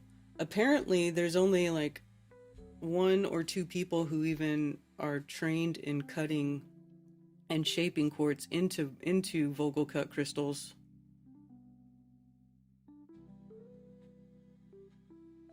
Let's look at the FAQ.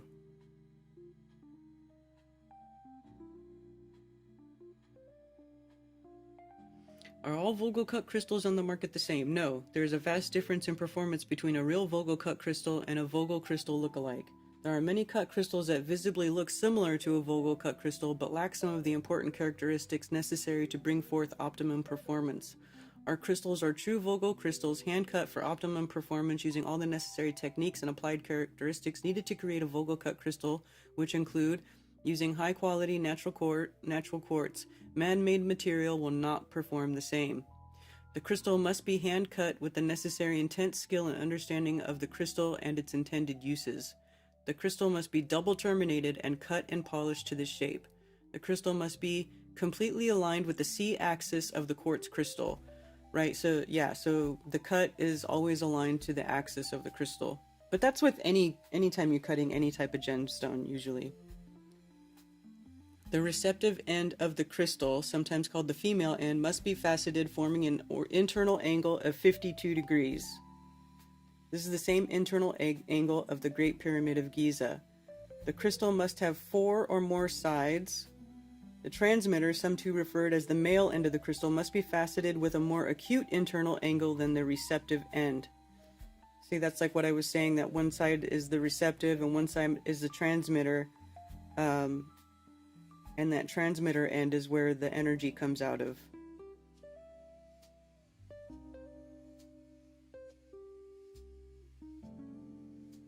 Our crystals are cut approximately 52 degrees on the female end. Depending on the source, the angle of the Great Pyramid is 51.4 to 51.85 degrees. Because each crystal has its own frequency and unique qualities, we find that for optimization, this is important to take into account when cutting them. This is why our angles are approximate as we work with each crystal to maximize its amplifying abilities. This process creates what we have found to be the most effective, powerful, amplifying Vogel cut crystal.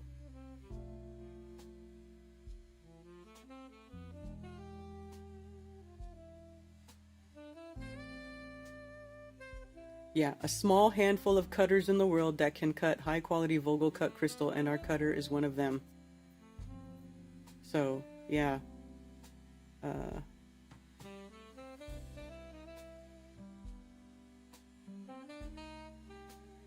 How do Vogel cut crystals work? Vogel cut crystals work to amplify energy and intention. A cut crystal is really like an amplifier, much in the way in which when you take a light and make it coherent, you end up with a focused laser beam. This is the same principle, but done with thought, intention, and energy. The energy is brought into the crystal and then focused and sent out of the tip of the crystal. Energy workers find that healing intention can be focused and projected in this way towards a client by using a Vogel cut crystal.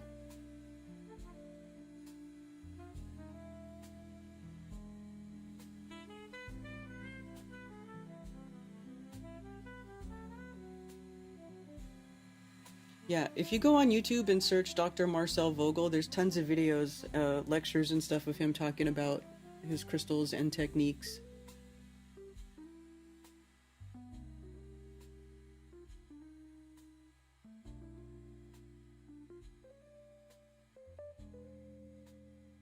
Let's check out the meteorite hellbound holler.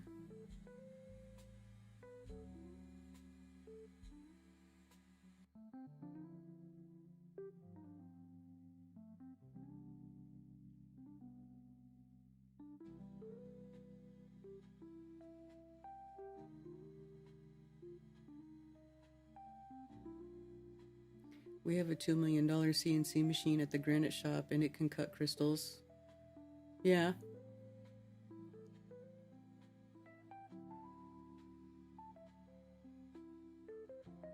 I have a smoky citrine Vogel that's 8-sided. He has a discount through his site. I wonder where does he link to that gets a Vogel cut crystal? Is it this place or is it something else? How many?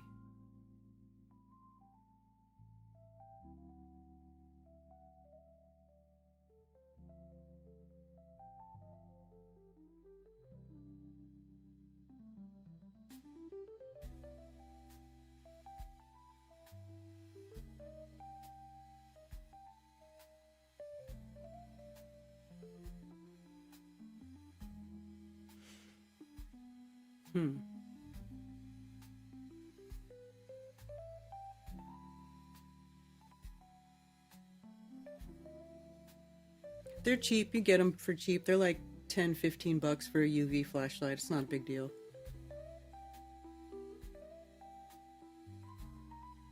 The Kyber crystal that powers the lightsaber.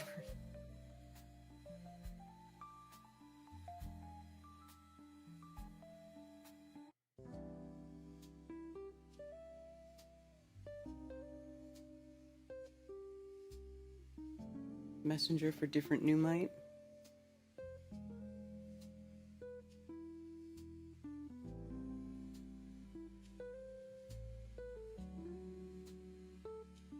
Oh, it does look like labradorite. Sometimes. What an interesting looking stone. That one's got blue on it.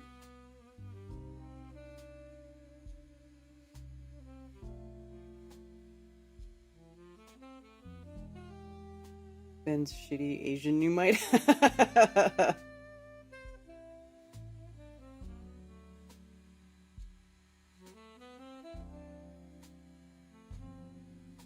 Here, let me see if I can... I have to download these to save them, because I can only look at this on my stupid phone.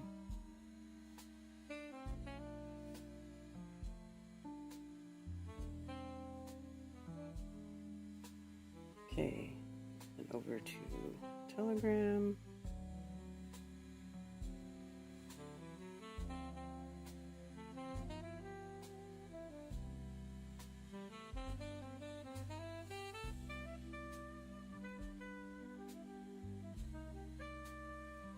So this is your Numite, Ben? That's interesting looking rock.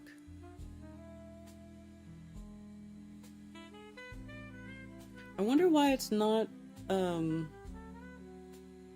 officially recognized mineral.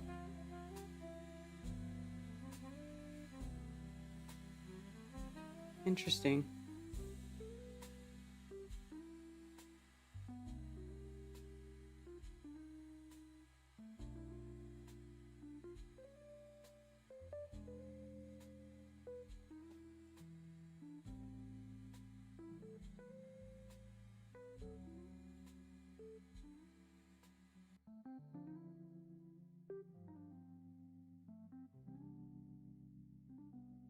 See the video where Marcel talks about a crystal knocking a lady across the room? I don't recall that particular one.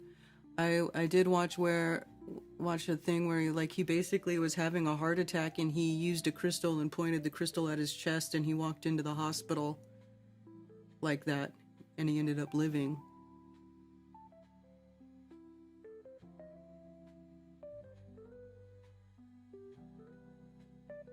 That's pretty cool.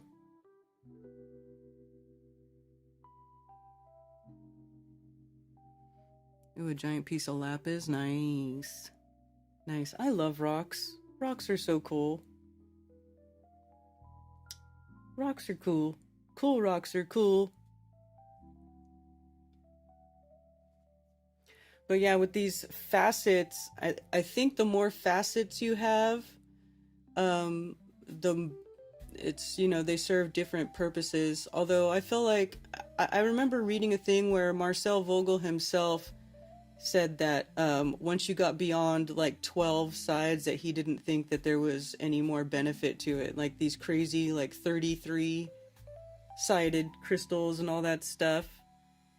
I'm not sure that really, let's see, what do they say about it?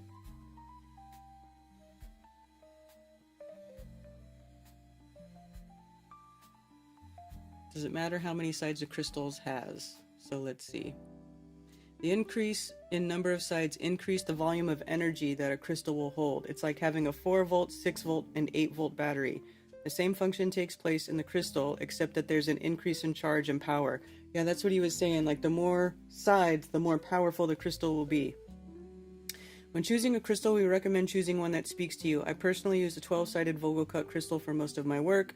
I like the numerology of 12 as it amplifies down to a 3. When you add the first and second number of 12, you get 1 + 2 = 3. Tesla said that 3s, 6s, and 9s were the keys to the universe. I find in most of the work I personally do, the 12-sided crystal works great for me. That being said, I know plenty of people that like the 13-sided and the 24-sided ones. Choose what resonates with you and calls you.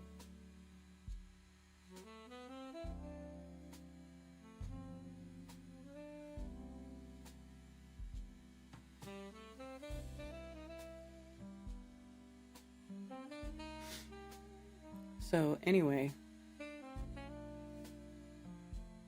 shop. Let's see.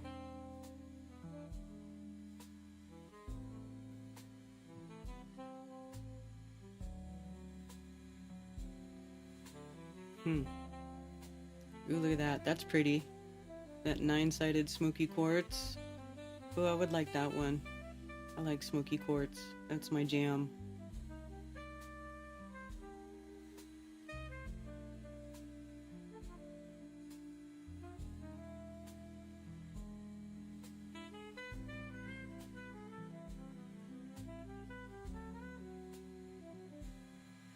Pretty.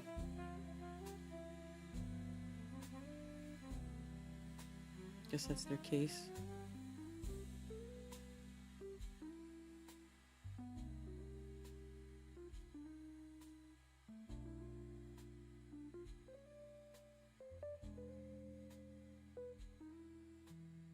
Authentic double terminated citrine crystal with 9 sides. Yeah, sometimes you can get smoky and citrine in the same crystal, which is pretty cool.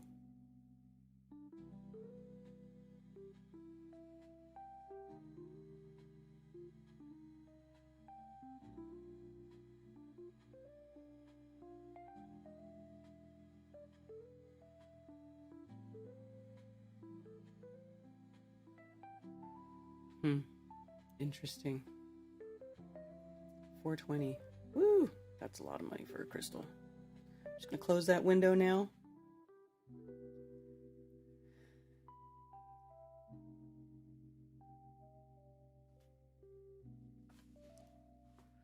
Crack only comes in rocks.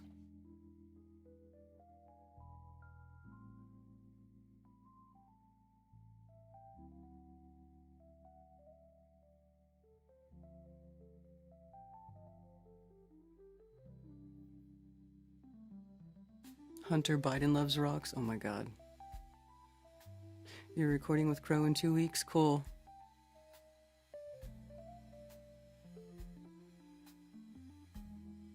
What are you guys talking about?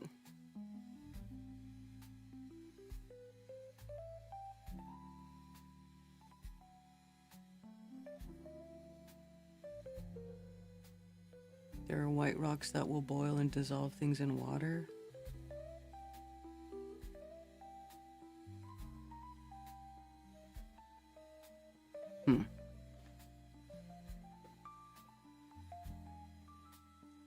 Why are they called wisdom teeth?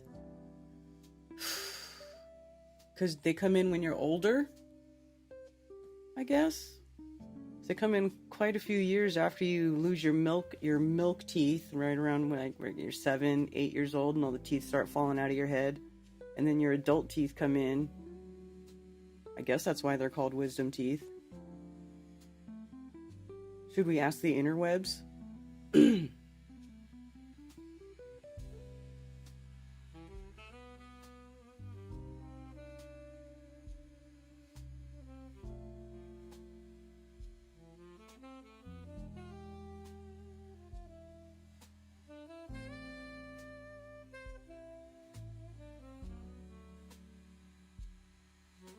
Mostly rocks.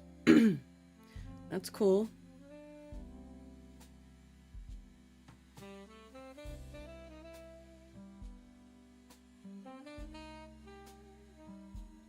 You know what's funny is I was listening to I listened to an old Crow episode.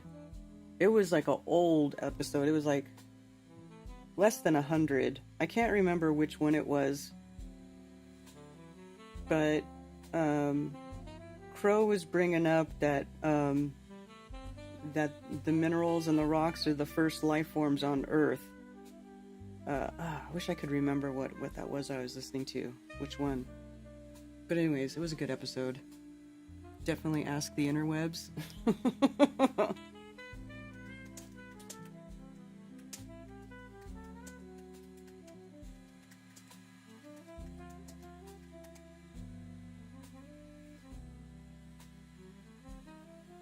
Wisdom teeth are called so because they typically emerge in late adolescence or early adulthood around the ages of 17 to 25, a time when individuals are considered to be gaining wisdom. The term likely comes from the Latin dens sapientiae, meaning tooth of wisdom.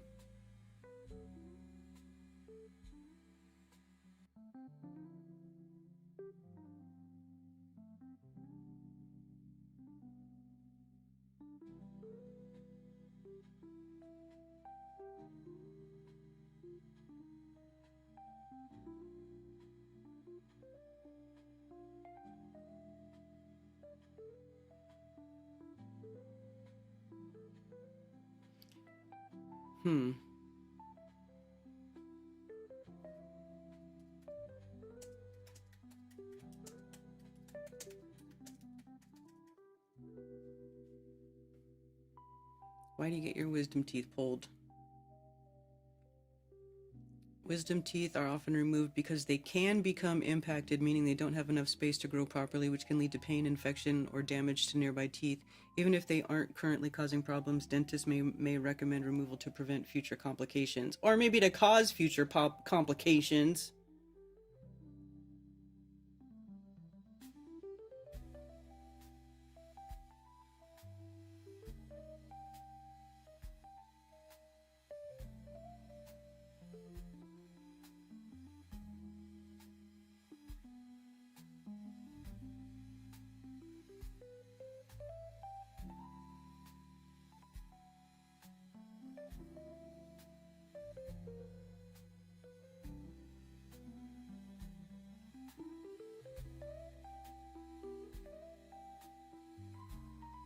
Before you get your wisdom teeth, should they be pulled out, your questions answered. Let's see what this says.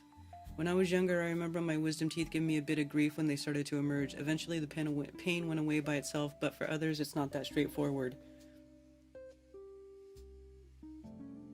Wisdom teeth is our last set of molars. Blah, blah, blah. Evolutionary bullshit. Today our jaws are much smaller than our ancestors. Oh, come on.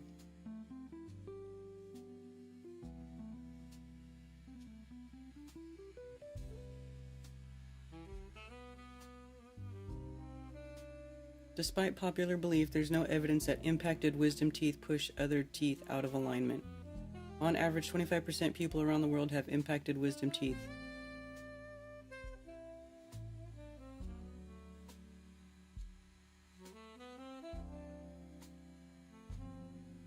Experts recommend removing wisdom teeth if they are causing problems, but what about removing non-problematic wisdom teeth just in case? Insufficient evidence to support removal of disease-free wisdom teeth, but noted the poor quality of evidence available. Right.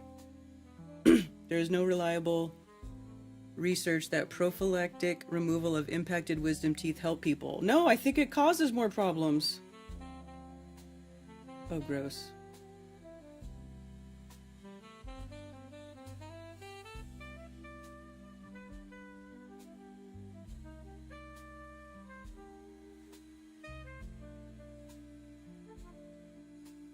Man, I just wish I could have had that conversation that, you know, is it necessary to have the wisdom teeth pulled, and what happens if you don't? Like, the one tooth that I had that did grew in just fine. I don't even remember it giving me a hard time.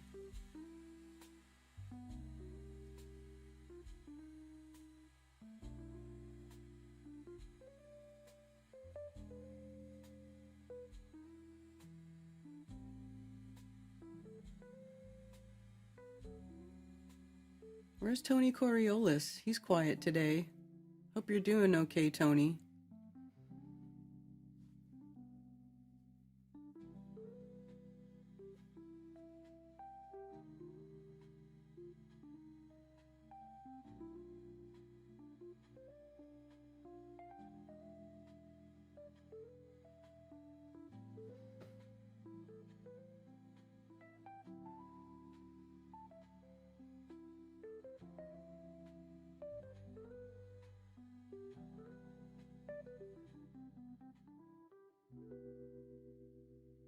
Is it open panel? Oh god, are you the guy who thinks we live on the moon? Oh, I'm not hearing the sound.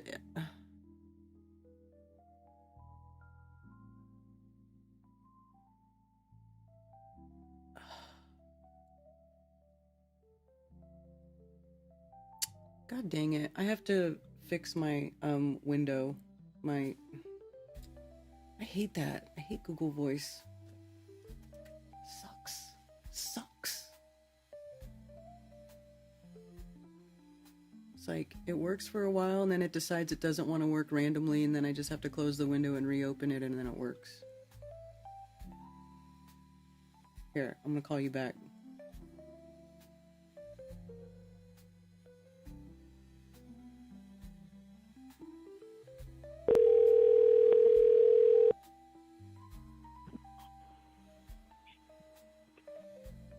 Hey, Karen B. It's Tony Coriolis. Hey, what's up, Tony?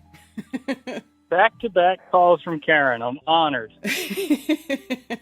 You deserve it. Yeah, that's awesome. I appreciate that. And, no, I'm just thinking about a couple things. And, okay, so starting off with, like, how you said your area is mineral rich, you know? Mm-hmm. And you got a big property and stuff. Do you know the laws as to if you're going to spelunk yourself? Like, are you allowed to, you know, dig down or anything? Or do you know the laws and how far you're allowed to go? I don't know how far, but I know that there are tons of people here locally, like farms and stuff, that they'll do digs. They won't be open all the time, but they'll be like, we'll let people dig for a little while, and then they close it off, like, once they're done with letting people dig on their property. But there's... Yeah, that sounds so cool. I totally think you should do something like that if you can. Well, the thing is, though, is that means, like, getting heavy equipment and, like, digging big holes, and it kind of messes up your property. So it's like... Oh, true. You know, I don't know if I want people taking big equipment down into my sacred little woods stream and like digging in there like that. Yeah, and I hear you, but even just like that movie Holes, you know, you've seen that one movie with Shia LaBeouf? No. It's in the movie, they have to dig in like a drained lake looking for a treasure, and each hole they dig has to be like, you know, as tall as a shovel around. And like, you know, maybe it's a 6 feet deep, 6 foot wide. Like, there's no way you'd get in trouble for digging like that deep, right? And that's, a human could dig that. You wouldn't need any like machines or nothing. Right, yeah. Okay. I think even out here in Arizona, they're pretty strict. Like, I don't know, you would get in trouble for digging a hole that big or something. I think. You haven't heard nothing like that? Not really. I mean, there's lots of crystal mines here in the Carolinas, so I don't know. And like I said, a lot of them, like, well, when I was still on Facebook before I dumped my Facebook, it's the only thing that actually kind of makes me want to go back into Facebook, is I was friending some local people around here that do local digs in my county. And like, you know, they'll just go to, it's like someone's property. They'll just be like, hey, we're doing a dig. Here's the address. Show up, bring tools and $30, and you can dig for crystals. No, that is really cool. And Facebook sucks, but yeah, sometimes, you know, it's a good connection point for some people. Okay, so last week I said I forgot something. I was going to bring up when I was on Amazon just looking for random stuff, I found those Zodiac coins. I found there's like a company that does like a Chinese Zodiac Year of the Snake $2 bill type of thing. So I got it, and it looks really cool. And it is official U.S. currency, but it has a whole Year of the Snake thing on it. I'm thinking I'm just going to get that to your P.O. box. So be expecting that, I don't know, next week or something. Oh, okay, cool.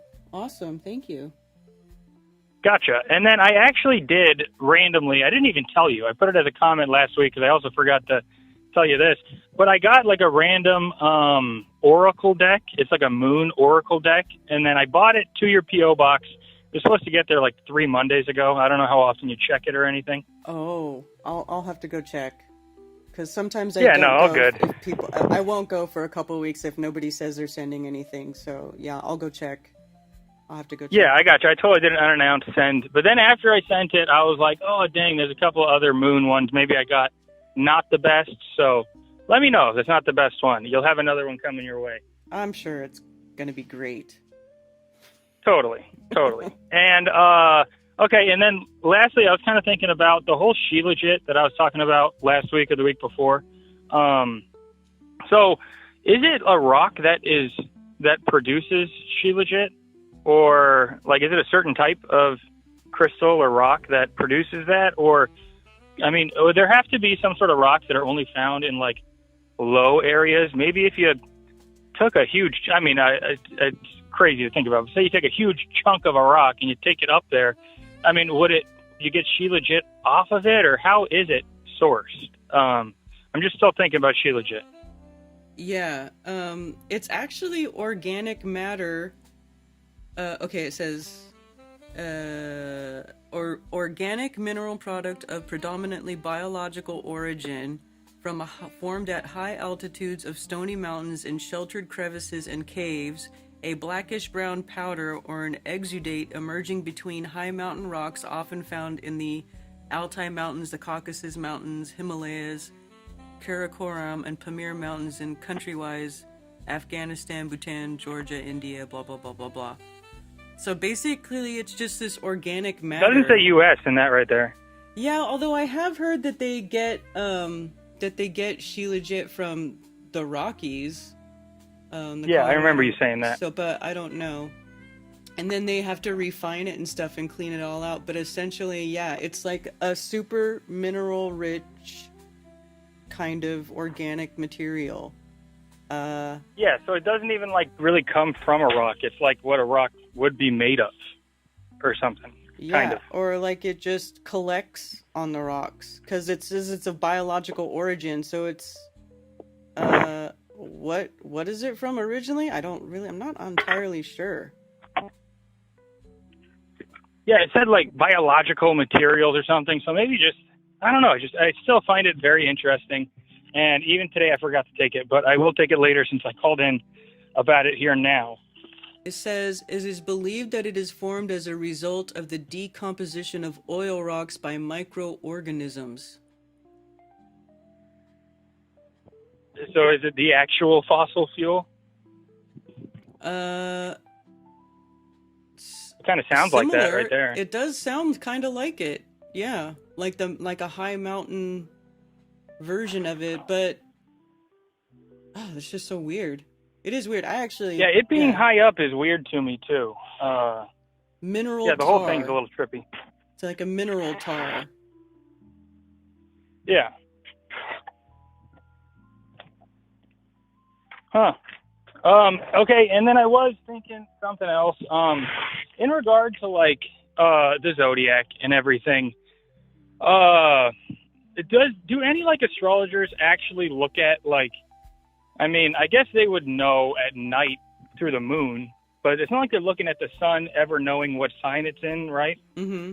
Obviously, because there's nothing to signify it. But I mean, how does someone in the South, like, do they not associate it with the zodiac at all? Like, I mean, the moon shows up to them, and I get that it doesn't follow the exact same path as the sun.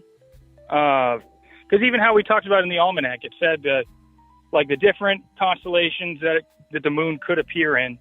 In the South, like, do they just really not see it in the zodiac? I guess once they go super far south. Do you have any thoughts on that? I don't know. That's an interesting thought. I mean, it would look completely different for them. I guess it would just be flipped upside down. Yeah, and the whole thing that Mark Sargent said one time, he goes, like, when is Jesse Lee Peterson, I've shouted out him on that interview, I think it's his best one, is years ago, and he just says, how could you ever tell a difference if you're inside something and it's just appearing like it would in a planetarium, you know?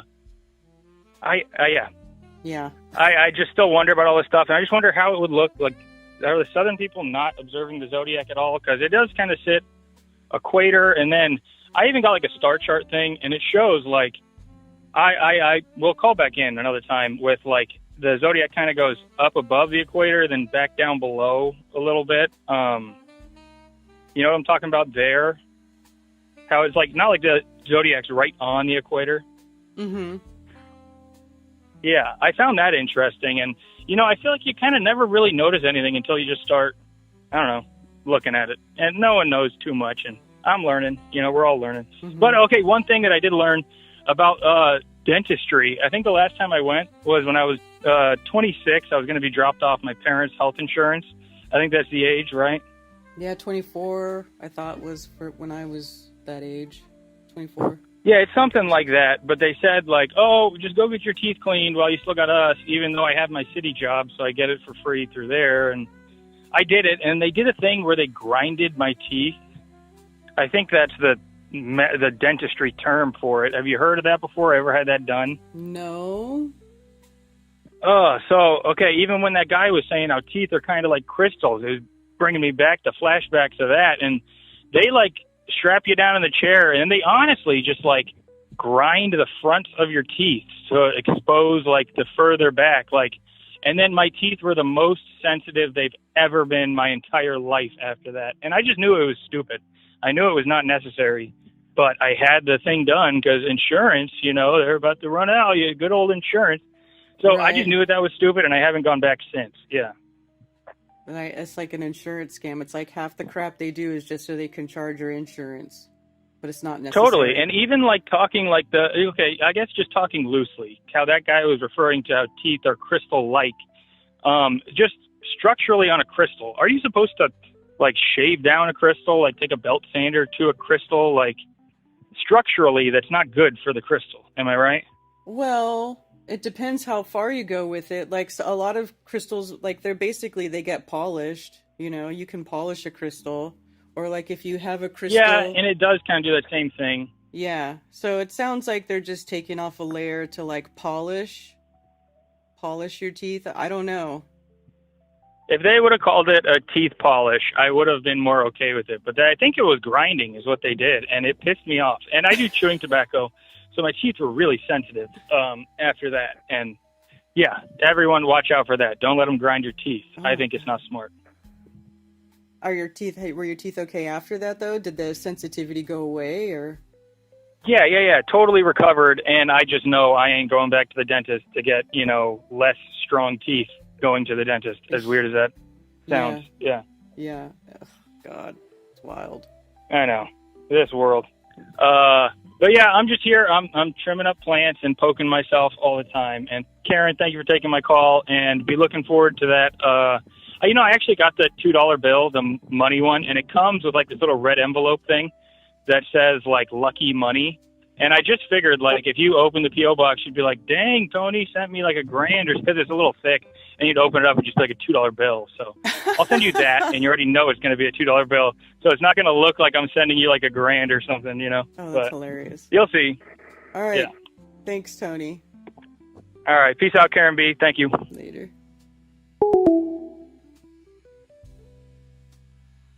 Gifted crystal keychains to many of my friends. Yeah. What if they topped pyramid with the crystal? Maybe they did.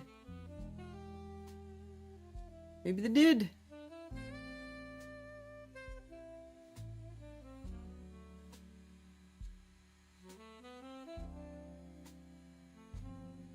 That's taken off the enamel. Yeah. I would think so too. I would think it's taken off the enamel. I mean, does the enamel come back?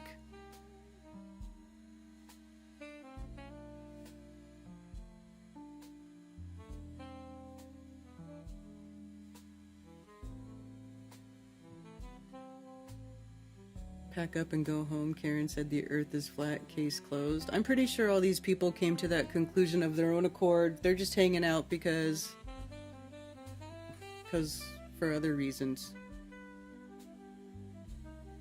Link for what?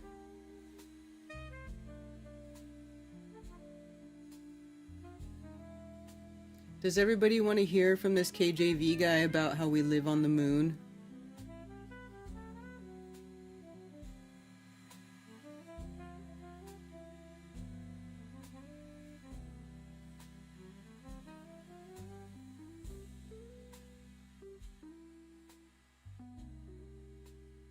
We like-minded peeps, right? Exactly, Tommy. Like, I don't know if there's anybody here. There might be a couple people here who maybe found out about Flat Earth through me, but maybe not. Maybe they're all just here of their own accord, just like you.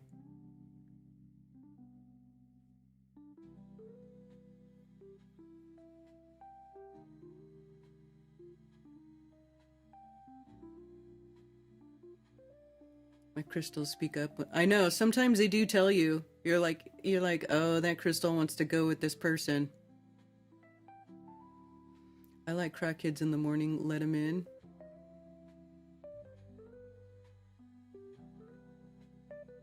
Ugh. 1 second, let me just check stuff. Oh, shit. Hold on. I'll be right back, you guys. I gotta, just go check on critters real quick.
Alright, I'm back.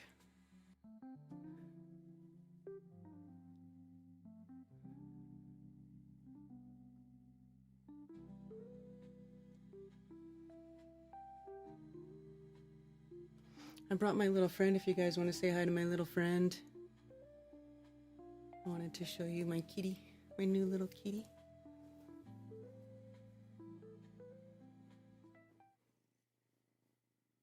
Just my new friend.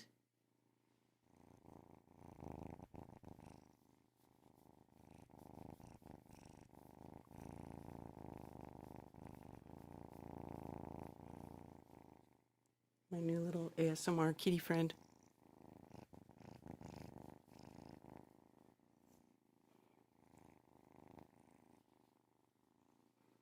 Look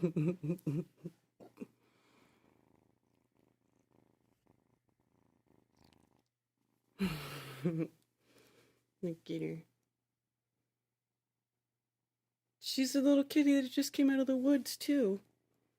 Isn't she the cutest?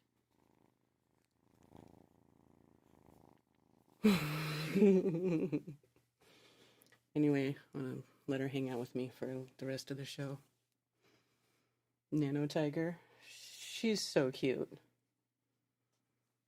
You're just so cute. Here, show them how cute you are. I'm this cute. You got something on your whiskers? What you got on there?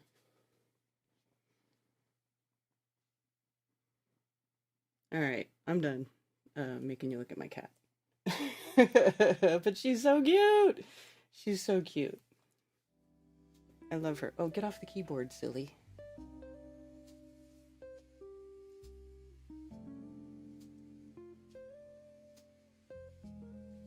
Yes, I got my Freeman TV shirt on.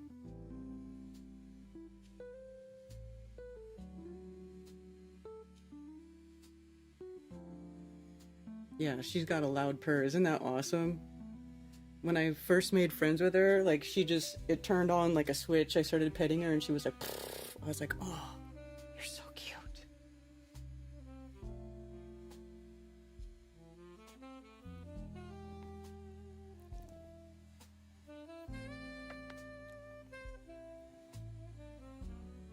You don't want to purr in the mic for me? Uh-oh.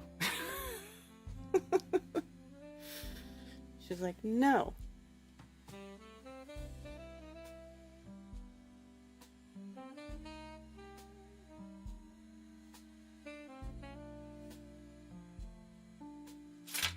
Oh, she jumped.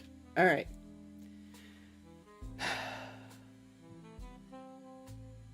All right, if I make a link for this person to join and spew his nonsense, are you guys gonna put up with it with me? You guys have to stay here with me.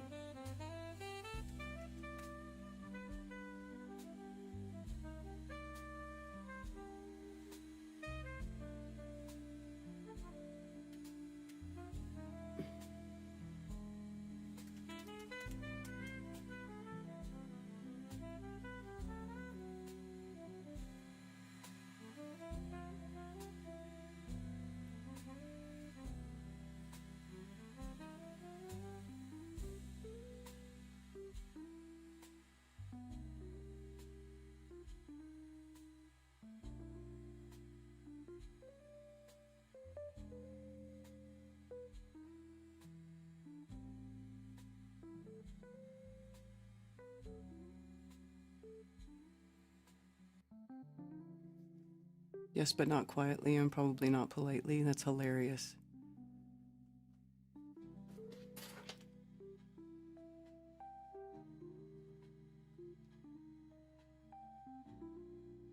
All right.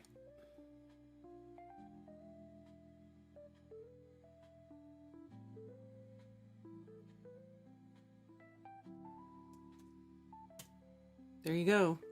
If you dare.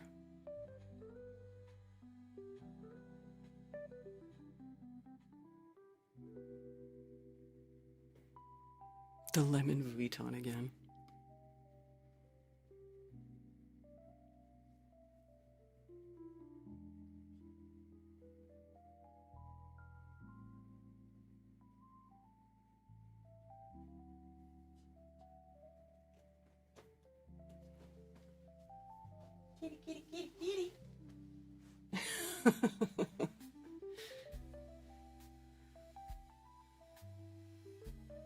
It blow our minds. Well, he's not here yet.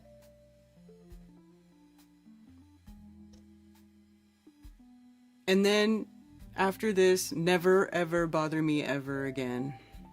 How about that?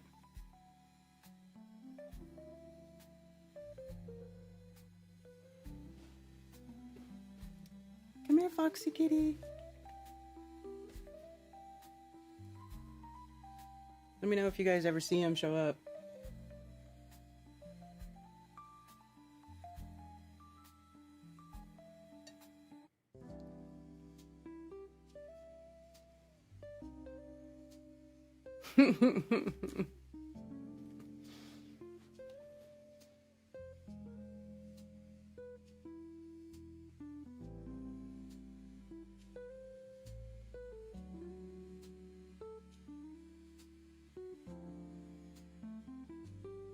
KJV researcher.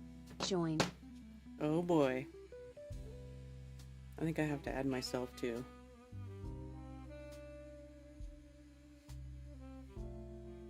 Hello? Mic check, mic check. Yes. How we doing, Karen B? I'm alright. How are you? I'm doing all right. I'm okay today. I haven't had any bad words from you. You haven't called me a retard or anything, so I'm doing all right. All right. Well, not yet. Yeah. I love it. I love it. I love it. I love it. So yes, like I was saying, you know, is it possible that we are a part of the moon, Karen? You seem to not think we are. I think different. Right? You think we're part of the moon? Yes, meaning we're living either on the moon or inside of the moon. Right? Okay. Are you gonna come on camera or no? I'm eating at the moment, so. Oh, okay. That's fine. Don't stuff your gob on camera. No. Let me eat my food and then I'll probably turn my camera on, right? Let you see my sexy face. But but yes, like I was saying, right? I think we are a part of the moon. Through my research that I've been coming across, the moon seems to play a big part within this construct.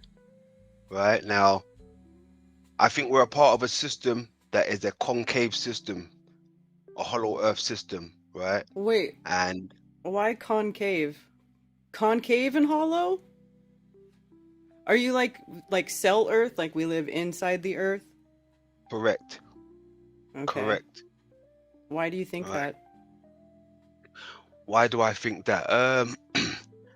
The reason why I think that is because I think it's the opposite to what the mainstream media teach us. Like, we live on the outside of the globe, right? We live on a sphere.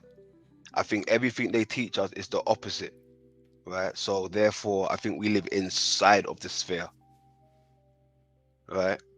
Okay. And further you go back, most of the illustrations are depicting this also, that we live inside of a sphere, inside of a circle, inside of a ring, inside of a concave system, a hollowness system. They don't show any depictions of people outside of the sphere. Everything's on the inside, right? And to some degree, I feel like it's hidden in plain sight, right? It's hidden in plain sight. You can go back and look at any of these illustrations or any of these cosmologies that they're putting out there. Everything seems to be enclosed within the construct. Now, some people may say it's a dome, right? But I think it's a sphere. I don't think it's the dome, because what would hold in the great deep? On most of these illustrations, they always depict the great deep. Now, how do you contain a vastness of water? How do you contain the waters that's deep underneath you? That's a lovely cat. Thank you. Lovely cat. I am a cat person more than a dog person, so salutes to you. I got all kinds of animals. Okay, that's what's up. That's good. Okay, so could it be though? I mean, I actually kind of semi-agree with that. Like, the outside could be, some sort of enclosure, but like kind of like cosmic egg is what I think of more than like a sphere. Yes, now you're talking, the cosmic egg. Thank you. Thank God Karen bloody agrees with the cosmic egg. But I Thank don't you. think the Thank Earth itself is concave. I still think the Earth is like a level plane, like somewhere in the level, and on its certain level inside the cosmic egg. Though makes more sense to me than like a inverted curved actual Earth. Only because there's no measurable curvature in either direction. Do you know why that is? Because we are much smaller than we even know. We're much smaller than we even know. Listen, like, how can I put this to you? I think the Earth, right, is the shell, and the universe and the moon and everything is inside the Earth. They've confused us and told us it backwards. They said everything's outside when everything is already inside. Earth is the shell. Earth, in my research and opinion, conclusion, Earth is the biggest thing. It's bigger than Mars, Jupiter, Saturn, and all of these things. I could agree with that. All right. Okay. I like that. And but how does that? I don't understand the moon part though. Okay. Check this out now, right? You've got the Earth, right? Because part of my research as well, Karen, right? I seem to think, right, what they're showing me is an eye. Everything they show me is an eye, right? Now, I've based my research and this construct on the eye, the human body, right? Now, they say we live on a globe, right? Now, the medical term for our eye is a globe, right? Now, they say we have to go into orbit to get out of here, whatever, to get into space. Now, the space that holds your eye between your skull and eye is called orbit, right? And if we're talking about a concave system, you have the lens inside the eye, right? Now, from what I'm seeing, the lens is the moon, just like the lens in your eye, right? The globe holds the lens, which is the moon in another term, right? Which would be the firmament itself. The firmament is placed inside of the earth. It sounds crazy. Yeah, it does sound crazy. You lost me there. Okay, let me put it this way. Just imagine, okay, you see, we call it flat earth, right? Now, okay, flat earth would be encased in the moon, which is the firmament, the lens, right? The lens of the eye. And that's the same moon that you see going around in the sky. It's a reflection. It's a reflection that we see. That the moon that we see going around is a reflection of ourselves. Of ourselves? Of ourselves, yes, of our construct. It's a reflection of the universe, basically. We don't have to travel out to go and see the universe. The universe appears to us. It shows us itself. It appears right in the sky. Now, we would be the nucleus. We would be the nucleus, right? Mm-hmm. And then you get the lens. The nucleus is inside the lens. And then you get the lens itself. And then you get the construct, which is Earth, that goes around everything. They've told us it in reverse.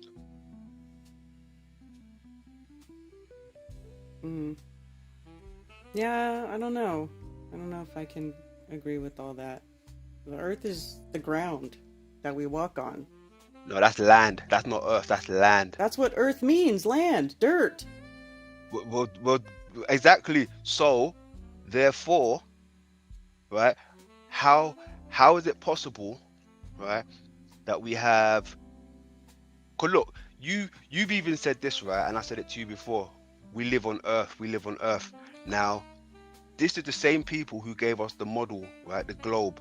Now, you want to give back the globe to them and say, hey, we don't believe in your globe model, your Earth model. We think we live under a dome. Cool. Now, if you're going to give them back their model, Karen, you also have to give them back their title. You can't keep the title and give them back their model. That don't make no sense. That means you half believe them. But Earth is not the title of their entire model. Their model is called heliocentrism. It's not called Earth. Yeah, but you don't say we live on heliocentrism. You say we live on Earth. So that's their model. No. Sometimes, like, I don't understand why that changes on Earth. Either way, you're on Earth. You walk upon the Earth. You travel the Earth. Like, what would you rather it say? We travel the moon? We walk on the moon? Like, I don't understand. No, just land. You walk on land. Okay. It's the words that we use and that they use against us, right? Like, I don't feel like the term Earth was actually used against us, though. Like, Earth itself. Earth, I just don't see that. I don't know. I don't see it. well, Earth is just like, you know, a foundation, so to speak. Like you just said, you know, soil or whatever makes it up. Terra firma, they used to call it, right? Am I correct? Right. Excuse me. So, you know what? I mean, it's a lot to take in, right? It's a lot to take in, and plus, it's still fairly new to me. But I've made a head start on this, right? But I know it's different from what you're used to or what anybody's used to out there. But it's different, and I like different. I can't just loop on the same thing for many years, right? If there's nothing new coming from a community, that's like insanity. If we keep going over and over the same thing again, all right? Now, I haven't seen anybody, you know, really go into depth about the hollow Earth system on the flat Earth community, right? That's all they seem to know is flat Earth, flat Earth, flat Earth. I was once a flat Earther, Karen, but I was limited. I kept on hitting a wall. There's only so far you can go with it. Now, with the hollow Earth system, aka the cave, it gives birth to everything. It births flat Earth, it births concave, it births everything, right? But with just the flat Earth, you're kind of just stuck to one thing. So, in your hollow Earth that is inside, whatever, the cosmic egg or whatever, is Earth a plane, or is the Earth, like, conforming to the sides of this egg? Earth would be conforming to the side of the egg. It's the inside of the shell. Yeah, but And there's the problem with that is there's no curvature that can be measured or observed in that direction, concave or convex. See, that's where I have the problem, because direct measurements of Earth, you know, visual observations of things, basically the Earth presents itself as a level stationary plane. So, I mean, how do you reconcile, like, what makes you think that the Earth is curving to the inside of an egg if there's no measurable curvature in either direction? See, the land is presenting itself as flat, not the Earth. The land is presenting itself. Well, that still makes an Earth plane. Yeah, I'm not denying there's flat parts on this realm. I know that, and I know there's flat for miles and millions of, well, not millions of miles, but miles, right? Hundreds of miles. I know there's flat parts on this Earth, but that's just what we've seen. Like, we could just be only living in a local crater or something local that we're never going to see the most part of it, right? I mean, look at even Richard E. Byrd, right?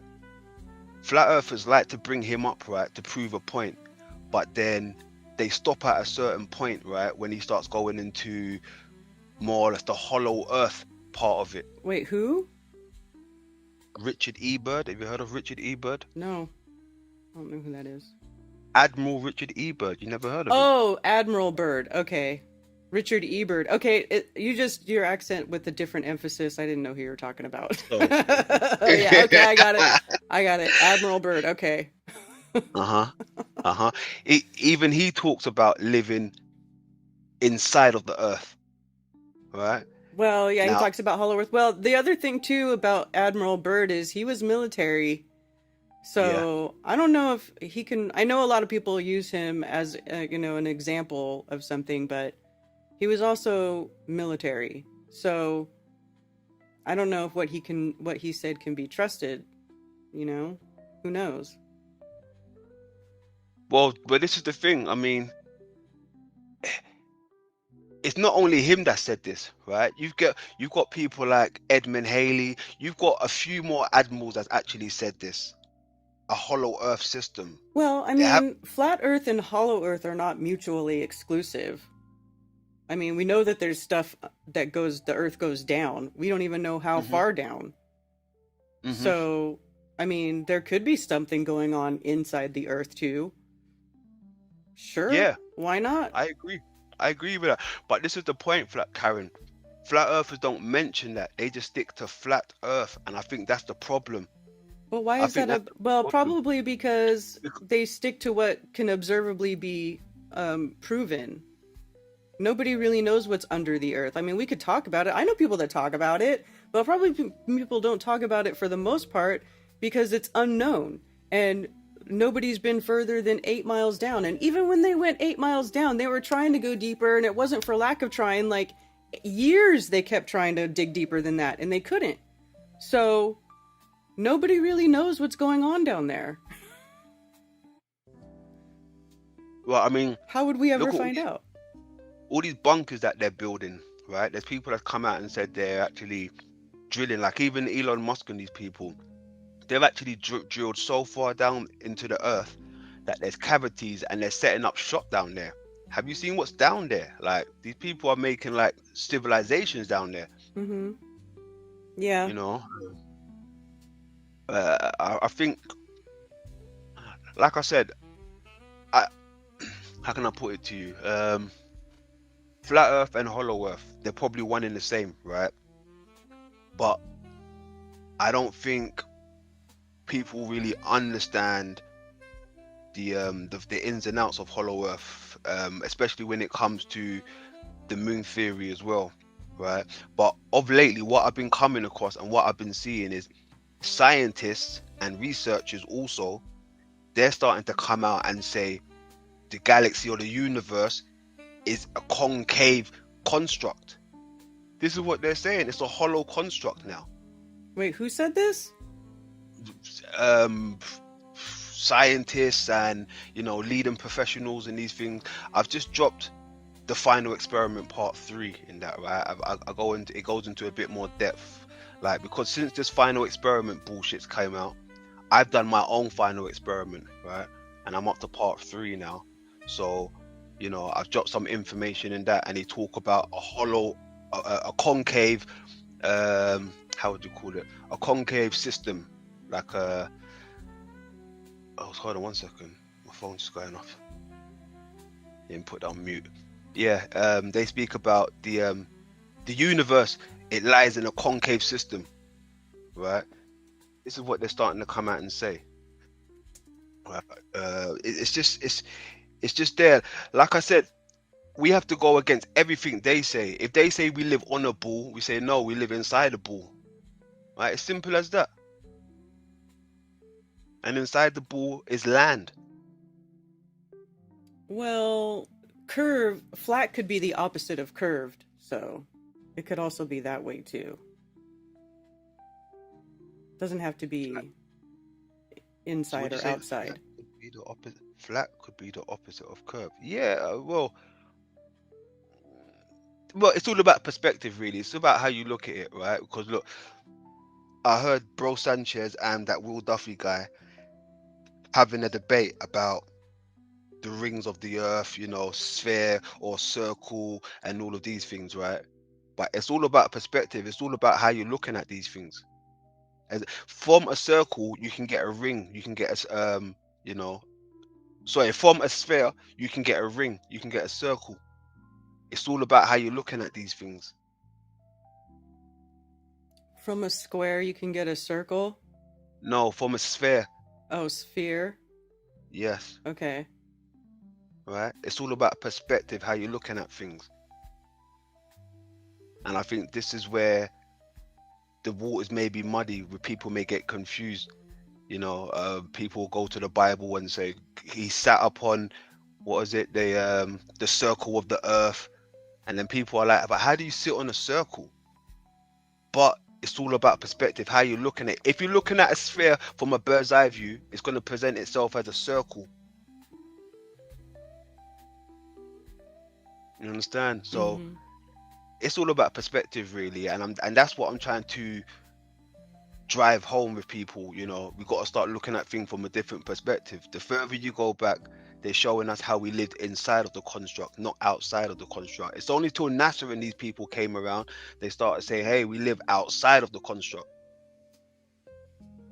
You know, so that's why I don't disregard the sphere. I rock with it, but I'm on the inside of it. You lot might rock with the dome, but I rock with the sphere. Well, I don't necessarily think that there's a dome. I think the sky is flat, just like the Earth. Sky is flat, okay. Yeah, it's I've never flat. heard someone say that before. Sky is flat. Sky is flat, just like the Earth, in my opinion. Okay, that's your opinion. I can dig that. Everyone's got their entitled to our own opinion.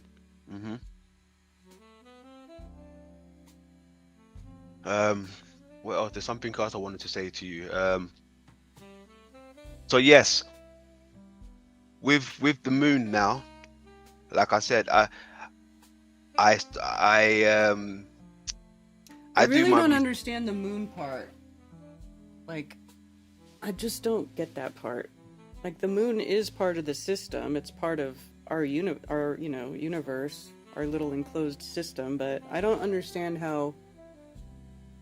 Is it just you think that the moon? Is it just like relate to that moon map stuff? Those people that try to tell you that the moon is a map of Earth. Yeah, okay, I'm glad you went to that. Thank you, because look, what you said I think it was when was it? A few months ago when I was over here, you know, trolling you for the fun part of it. But you said something about these people. They go into what's that word called? Sorry, what's that program called? Photoshop and these things, right? You said they're going into Photoshop and they're doing stuff to it. But Karen, listen to me. I've never ever had to go into Photoshop to prove my point when it comes to the moon. I get what you're saying about these other people, because I do see them, you know, twerking with the contrast and all of these things, right? I don't ever do that. I just go to the oldest pictures of the moon, right? And I'll zoom into a certain part and they'll tell me what it is, right? There's parts when I've gone onto the moon, an official moon map, I've zoomed in, I've clicked on it, and the part that I would think is Australia, it comes up as Australia. The part that I would think is Africa is coming up as Africa. And I'm using, oh, that sounds nice. She wants to attack the microphone if I put her up to it, though. She's like, get it out of my face. Sorry, kitty. So, yeah, like I was saying, I've never had to tweak with the moon maps. I just use the moon maps that they give me, and all I do is zoom in. I don't touch no contrast or no Photoshop or nothing like this. I've never been that type of person. I'm here for the truth, so I don't have to do the Photoshop and all of that stuff. But their maps that they give me, or that I look at that's in the public domain, when I throw it in, you know, whatever the program is to have a look at it, it's coming up as Australia or New Zealand, certain parts. The parts that I would think is Australia, when I click onto it, it shows me Australia. If I click on a part that I know is Africa, it comes up as Africa. And I'm like, how is this possible if it's the moon? And I haven't Wait, even... what are you talking about? Show me how you're doing that. What do you mean? What program? What picture? What are you talking about? Can you share your process of how you're identifying these land masses?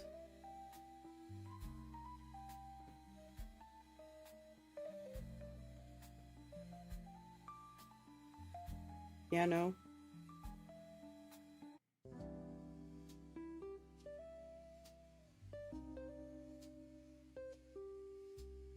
Hmm?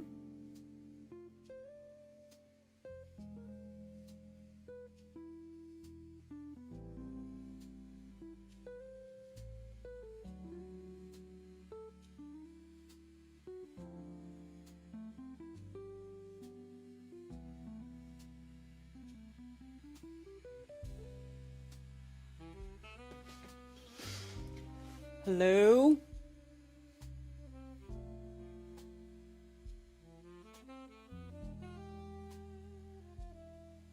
Alright, I don't know what happened. I don't know what happened. But here's a cute kitty purr.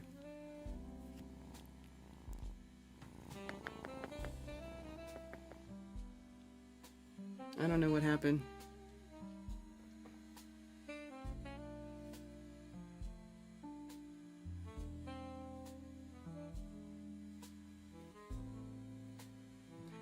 Boy, if you fixed your problem or whatever, type in the chat.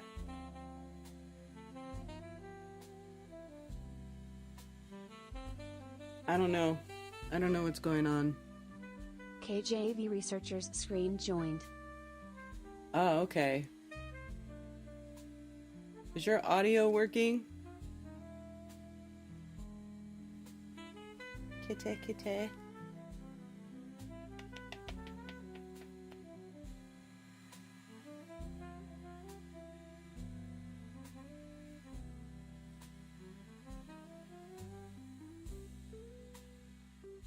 Hello?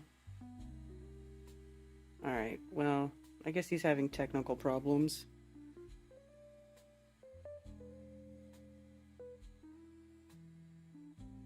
The moon is small and local. Yeah, I totally don't get the moon is a lens thing.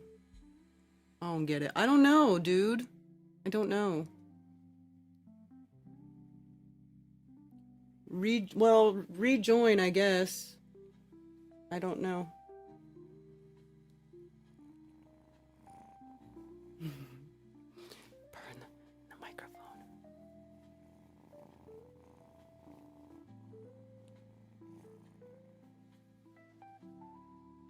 I don't know what happened.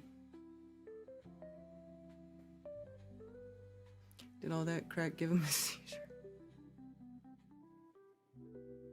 I don't know. Maybe restart your computer and rejoin or something. I don't know what's going on. I didn't do it. I was just sitting here listening and playing with my kitty.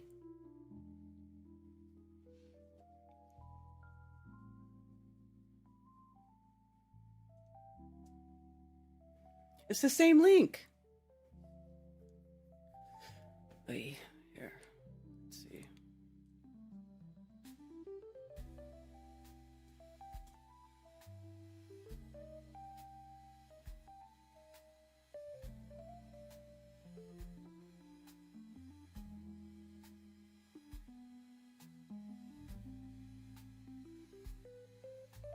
Kitty on the desk.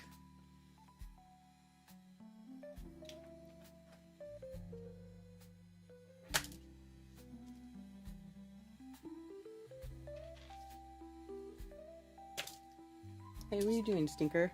KJV researcher joined. Okay.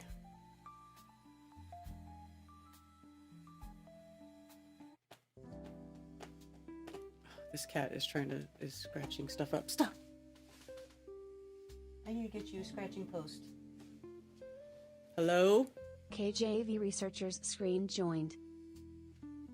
Is your audio working? Testing. Okay. I hear you.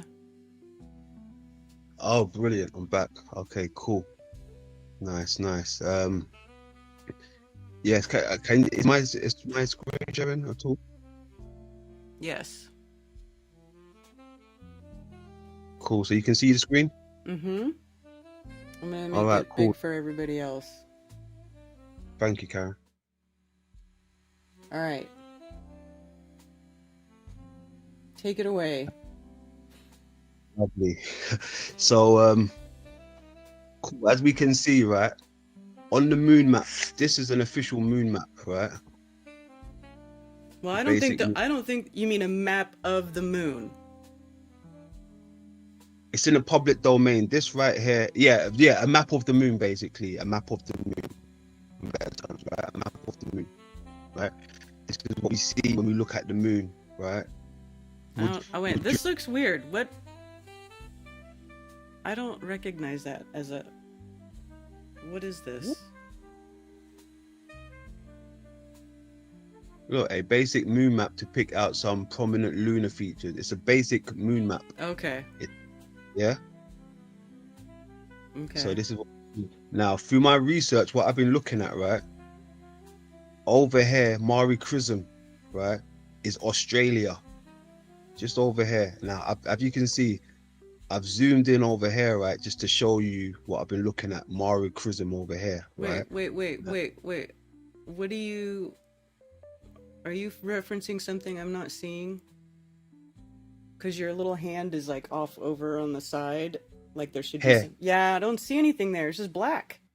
What? Yeah. Are you Oh, screen wait. sharing a window or your whole desktop? A window. Well, then it's only going to show the window you selected. You got to do your desktop or it's not going to show all your stuff.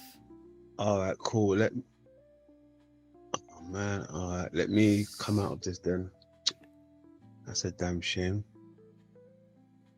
That's okay. Just reshare, but do the whole desktop instead of just the window.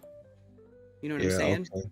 Yeah, I think I understand. So how do I, okay, end my screen share. Okay, let's go to share. Okay, so the entire screen you're saying, yeah? Mm-hmm. KJV researchers screen joined. Anything happened there? Oh shit, there we go. There you go. Okay, cool. Now, like I was saying over here, right?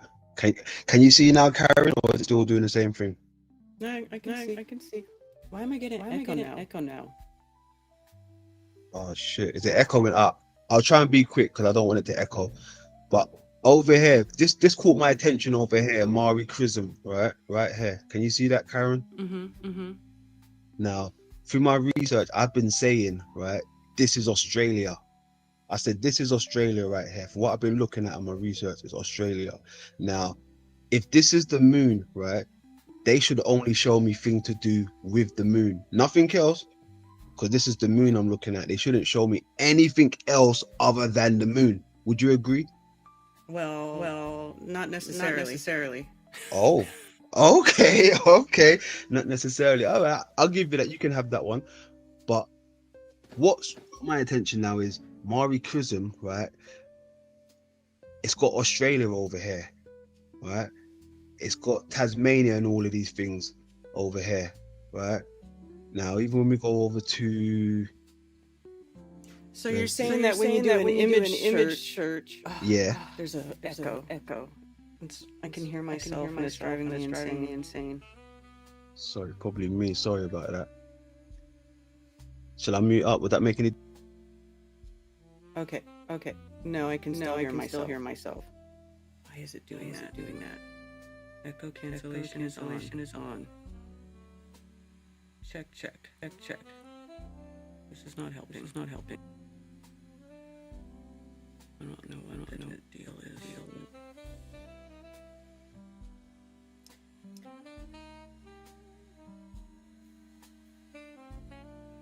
I don't even want to talk. All right, let me come off this then because I don't want it to... one more thing I want to show you quick just before we get off that. Now, even with this is another image of the moon also, right? It comes up with nothing but like stuff to do with flat Earth and the dome and these things, right? When I do the image reverse research, right? It's showing me stuff to do with the you're flat also Earth. doing a search of just a part of the moon. That's not I the know. whole thing. Not the whole thing. See, that's the thing. You have to take your time and go to different parts of the moon. That's what I've been doing. I go to different parts of the moon. Right? I don't just go to one part. I keep on going to different parts to see if it comes up with different places. Okay, but you're still okay. You're searching an image that is not the actual moon. It's a drawing. It's a very dumbed down, basic version of the most prominent features on the moon. So it's not actually the moon. You're searching off an altered image for one thing, and then the other thing is whenever you do an image search, you're basically relying on AI to go through and do a bunch of comparisons upon image and then show you images that are similar. And I've done plenty of image searches on AI, and I'll search something and it'll show me that something that has nothing to do with what I searched, and it's not got nothing to do with the moon or Earth or anything, Just if I'm trying to find out if a picture's real or something, it'll show me something completely unrelated because AI is not that smart. And I don't understand why you think that spot looks like is Australia. It looks absolutely nothing like what is understood to be Australia. I mean, can you explain why it's so different looking? Like, it looks nothing like it. I know, that's the thing. It's not supposed to look like it, Karen. Otherwise, it's game over. Pack up and go home and figure it out. Wait, hold on. You're cutting out. What now? I said maybe it's not supposed to look like Australia. Otherwise, it would be so easy to find. Look, my thing is this. I've already looked at the some of the old moon maps, right? And they're showing me Australia is in that region, right? Now, I've gone to a moon map, not no Vibes of Cosmos map, a moon map that is out there in the public domain, whether it's an official one, but I know it's out there in the public domain because I've seen many people use it, right? Now, I've gone to that same place that my research has shown me that's where Australia is, and it comes up with Australia over there. Now, is that a coincidence or is that just AI, playing dumb or whatever? And I've done that with a few how would you call it, images, and it keeps on bringing up Australia or Tasmania over there. Well, in my opinion, there is nothing on the moon that looks like anything that we know as land masses on Earth. Like, I don't see the correlation there. I think the whole moon being a reflection of the Earth thing is nonsense anyway. So, I don't know. I don't know if you're going to convince me. I mean, that landmass looks absolutely nothing like Australia. The rest of it is completely unrecognizable as far as, like, distances between land masses that are on Earth. And these things, and you can't say, oh, well, maybe it's not supposed to look like it. But then you're saying that it does look like it because you're doing an image search with AI that brings up Australia pictures. So you're saying it does look like it, but then it doesn't look like it because it's not supposed to look like it. But AI showing you that it's Australia. No. I said the image that it showed me is Australia. I didn't say it looks like Australia on the moon. I said it's Mare Crisium. I didn't say that looks like Australia. Okay, but you're saying that's Australia. Yes, that's what I'm saying. The location. But why are you saying that that's Australia? Because on these other old maps that I've come across, right, that's what it's showing me. The old maps, some old maps that I've come across, it's showing me that's the position of where Australia is. Old maps of what? Of Earth or of the moon? Of the you could say the Earth. Okay.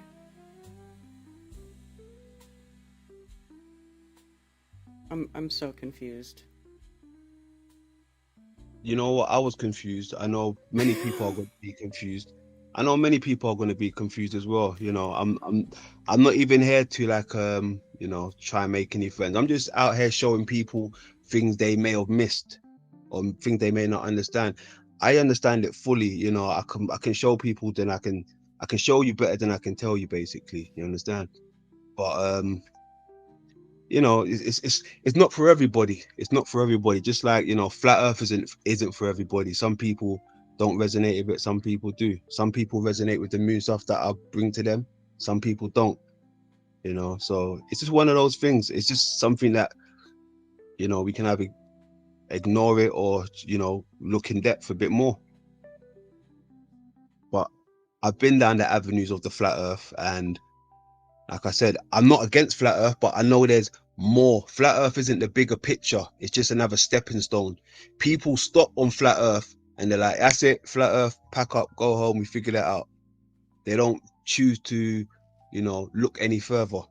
Well, what is it that is missing from flat earth that you're finding in this? Like, what do you mean? Like, what? I guess I'm not getting what this is adding to that. Like, what I'm trying to say, there's much more shapes in this world than just two. There's people go by a globe and flat Earth. Well, flat's not really a shape; it's just a descriptor. It's exactly. So when people say, "What's the shape of the Earth?" they'll say flat, but it's just a description. Yeah, well, I don't think anybody knows what the outside of this place looks like. Like, we're never gonna find out from the inside. Well, this is the thing, Karen. I would dare to say I know where it is because I'm going off the human body, right? Micro to macro. I'm one of the only people that includes the human body when it comes to the construct. So you could say to me, "What is Earth?" And I'll say, "You are Earth. I'm looking at you. We are all Earth, just on a micro level." Okay. And I'll land it right there. I won't even go any further. I'll leave it there. All right. All right. So hey, Karen, thanks for having me. That's all I can say, man. Hey, yeah, you're about it. You're about it. That's all I can say. Thank you very much for having me. It's been cool. It's been cool. I say that much. You got a reputation for being a female dragon, and I do think you are a dragon, but a good dragon at that. A good dragon. I am the mother of dragons. Dragon. Voy's a bit like a dragon. He's a Dutch dragon down there. I like Voy. Yeah. Voy claims that he loves me, then he hates me, then he loves me, then he hates me. So, we got one of those relationships, me and Voy. But salute to you, man. Thanks for having me up here. I won't even keep you any longer. I need to go and do a few things now, but I will be listening. Alrighty. Yeah, hopefully we can do the dance again. But yeah, much love to you, man. All right, take care. Peace. Bye. Alrighty.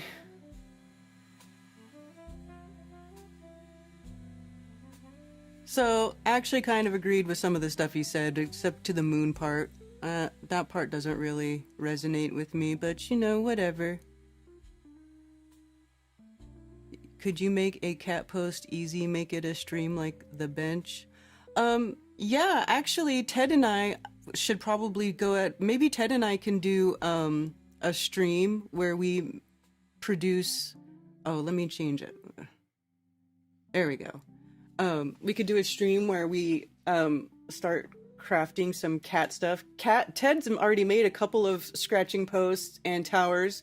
And speaking of Freeman TV, we're going to be making a cat tower for Freeman because he's got a ton of freaking cats. He's got like 8 cats. And I was telling Ted about all of Freeman's cats, and I was like, you should make a cat tower for Freeman. And he was like, hell yeah. So we're going to make a cat tower for Freeman Fly. And then also I want to get more scratching posts because this little one is over here trying to scratch up all kinds of stuff. Hi, Foxy Kitty, come here. Foxy. She's so cute. But yeah, Ted loves to make stuff for the kitties. He actually made this wonderful gate and redid the dog pen, so now the dog has an actual gate. Hey, DJ Curious and Mark Sargent. Hey, you guys. Sup, fellas?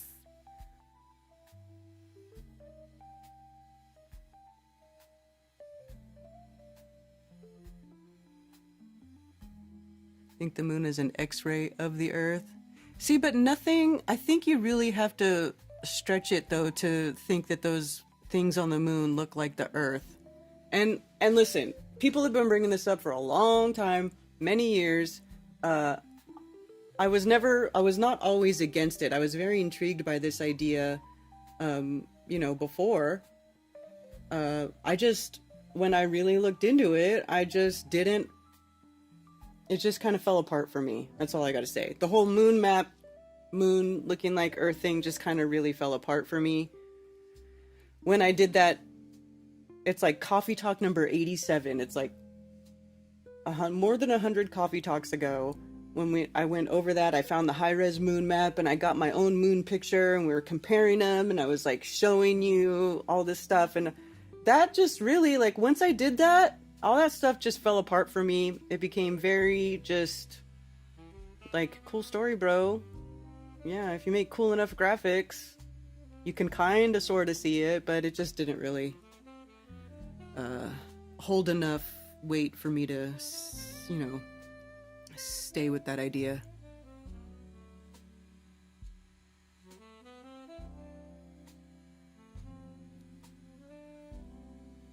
The moon map shows more land than the Earth map, right? But that's just all, like, theoretical. I mean, there's another map. There's, like, that map that people share that's, like, from an old newspaper, and they say, oh, it's a Buddhist map, or whatever they want to say about it, with all the blob lands outside the concentric circle. Like, you know, we can, you know, speculate about that stuff, but nobody's been there. Nobody's traveled, you know, through the summer gates to the outer lands, you know, and been like brought back pictures or, you know, whatever. So, I don't know.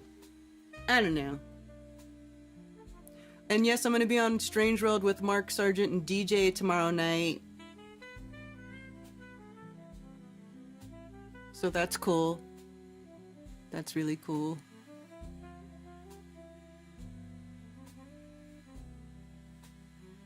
Make up for kicking Freeman out? Yes, Ben. I agree, our body interacts with a construct. I would agree with that too. I agree. I mean, just the fact that everybody watches the reflection of the sun come to them, it's like, yeah. Viewer location is everything when you're looking at the sky. So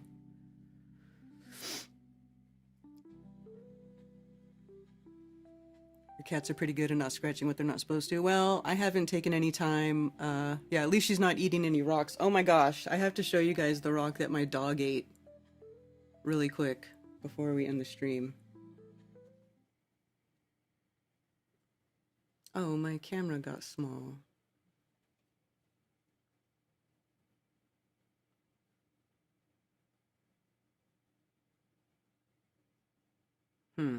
Hold on.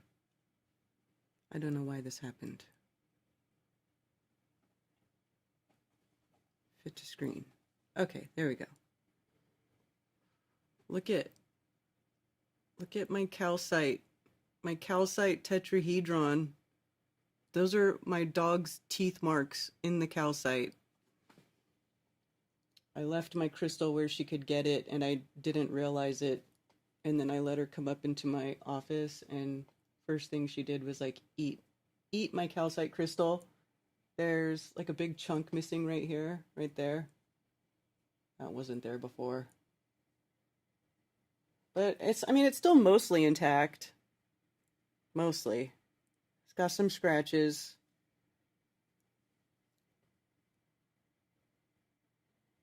Anyway, yeah. That's what happened. Also, check out all occultists, as above, so below. We all think the earth and the body match. Yeah. To sum it up, he thinks we live in a round bottle and the moon is the lid.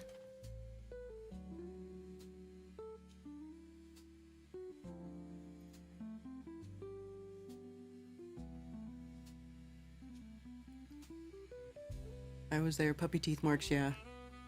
Yeah, my dog chews on rocks. It's, you know, yeah, it's the special puppy love rock now. That's what it is. Yeah, I knew calcite wasn't as tough as quartz, but I had no idea that my dog would be able to chew it up. Oh, wow. Was that way before? Or is that... Oh my goodness. Did she make a whole ridge that goes down the crystal? Oh my god. The more I look at it, the more sad I get. Dang it, man.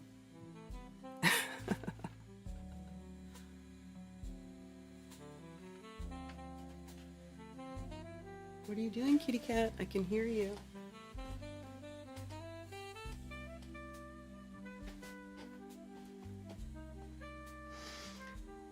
I think they're speaking Dutch. That'd be Dutch.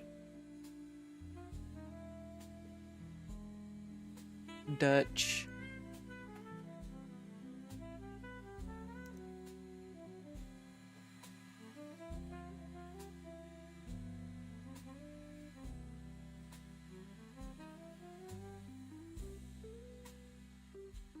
got to be bad for teeth. Well, I don't know. She chews on everything. That dog is like insane. She chewed up a whole bunch of halters. She ripped that welded wire fence. She ripped a welded wire off the fence. She's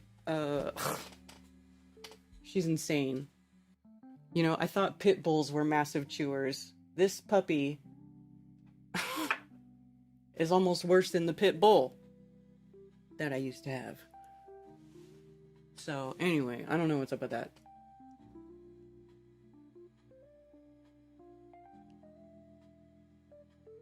Dutch boy attacks me. Okay. Well, anyway. Okay, so what time is it? 1 o'clock? Alright. Is that it? Oh, before I go, let's talk about... Let's watch Esoterica. Let's watch the Esoterica promo. And I want you guys to know that you can go to esoterica.world. And you can get all the information as it comes up about this upcoming event that is taking place in South Carolina. Yes, it's going to be lots of fun.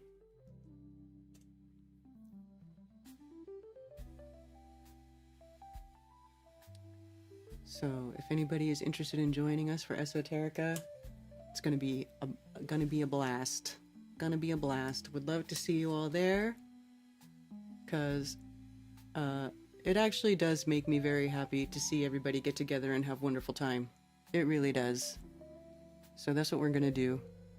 Calcite is 3, Mohs same as teeth, I think. Quartz is 7, yeah. Same as teeth. Well, not dog teeth. I think dog teeth are tougher than human teeth. How about that? So, let's see.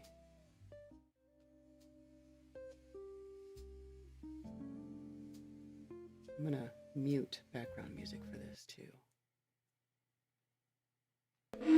Solve the mystery.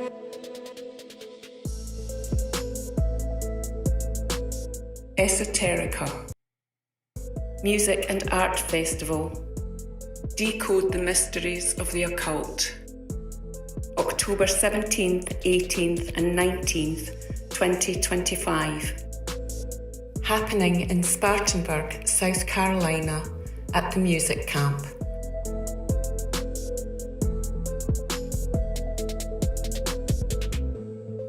Fire.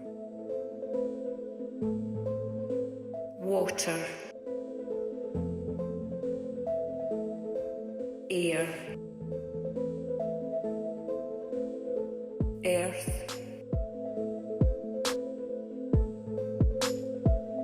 Ether.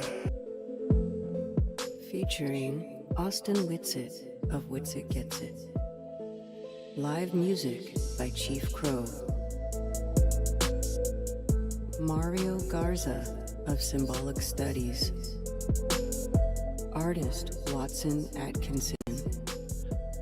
Live music by Alex Lowry and Christopher Crumb of Don't Follow Crumb. Plus more to be announced. Decode the mysteries of the occult. Gain wisdom. I'm gonna rewind it. Watson Atkinson.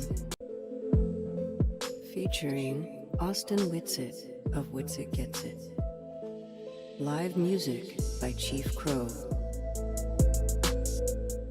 Mario Garza of Symbolic Studies. Artist Watson Atkinson. Live music by Alex Lowry and Christopher Crumb of Don't Follow Crumb. Plus more to be announced. Decode the mysteries of the occult. Gain wisdom. Shed fear. Esoterica.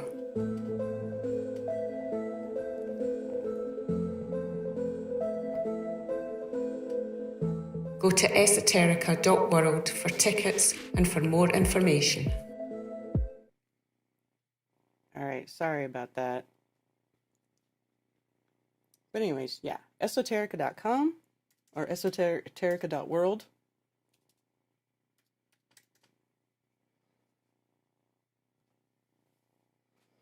There you go. Everything's there, featured, festival info, and you can get tickets. Or contact us if you want to contact us. And if you're an artist, especially an artist, an artist that dabbles in the esoteric, some esoteric type of subject matter, and you want to bring your art to Esoterica, email us, let us know, send us a message, and we'd be happy to have you, because we really want to make this a really fun, creative, interactive environment. One more, kitty. She doesn't like me putting the mic in her face. Come on.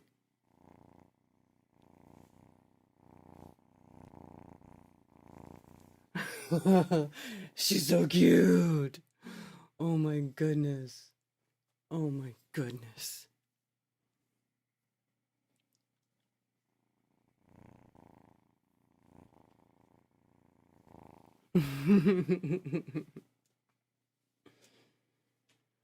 All right, you guys. Was that Liz talking? Yes. Yes, that was Liz. So, all right. Okay, kitty. You're going to stop hitting stuff. Buy each other's art to support one another. Well, that's the idea.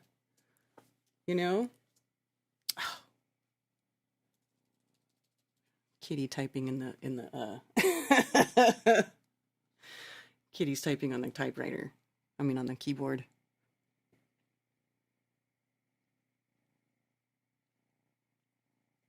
All right. I'm going to wrap it up. Join me tomorrow night on Strange World with Mark Sargent and DJ Curious. I'll be on there with them tomorrow. Should be fun. And Thursday Glowbusters, Sunday Glowbusters. Yeah, I'm always around. I gotta turn my music back on before I forget. All right, there we go. All right, you guys. Thank you, everybody, for being here for another day episode of Coffee Talk. I hope you all have a wonderful rest of your day. And I shall see you tomorrow. You can send physical mail to P.O. Box 10, Earl, North Carolina, 28038. You can also follow me on Ko-Fi.com, and if you enjoy my shows and want to send me a tip, anything and everything is greatly appreciated, and thank you.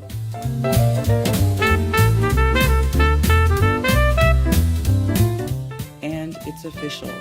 Flat Earth Festivals has been retired. It was great fun while it lasted, and I hope you all cherish the memories we made at Flattoberfest as much as I do, and it was a pleasure to watch so many online friendships become in real life friendships over the years. Thank you so much, and I'll see you next time.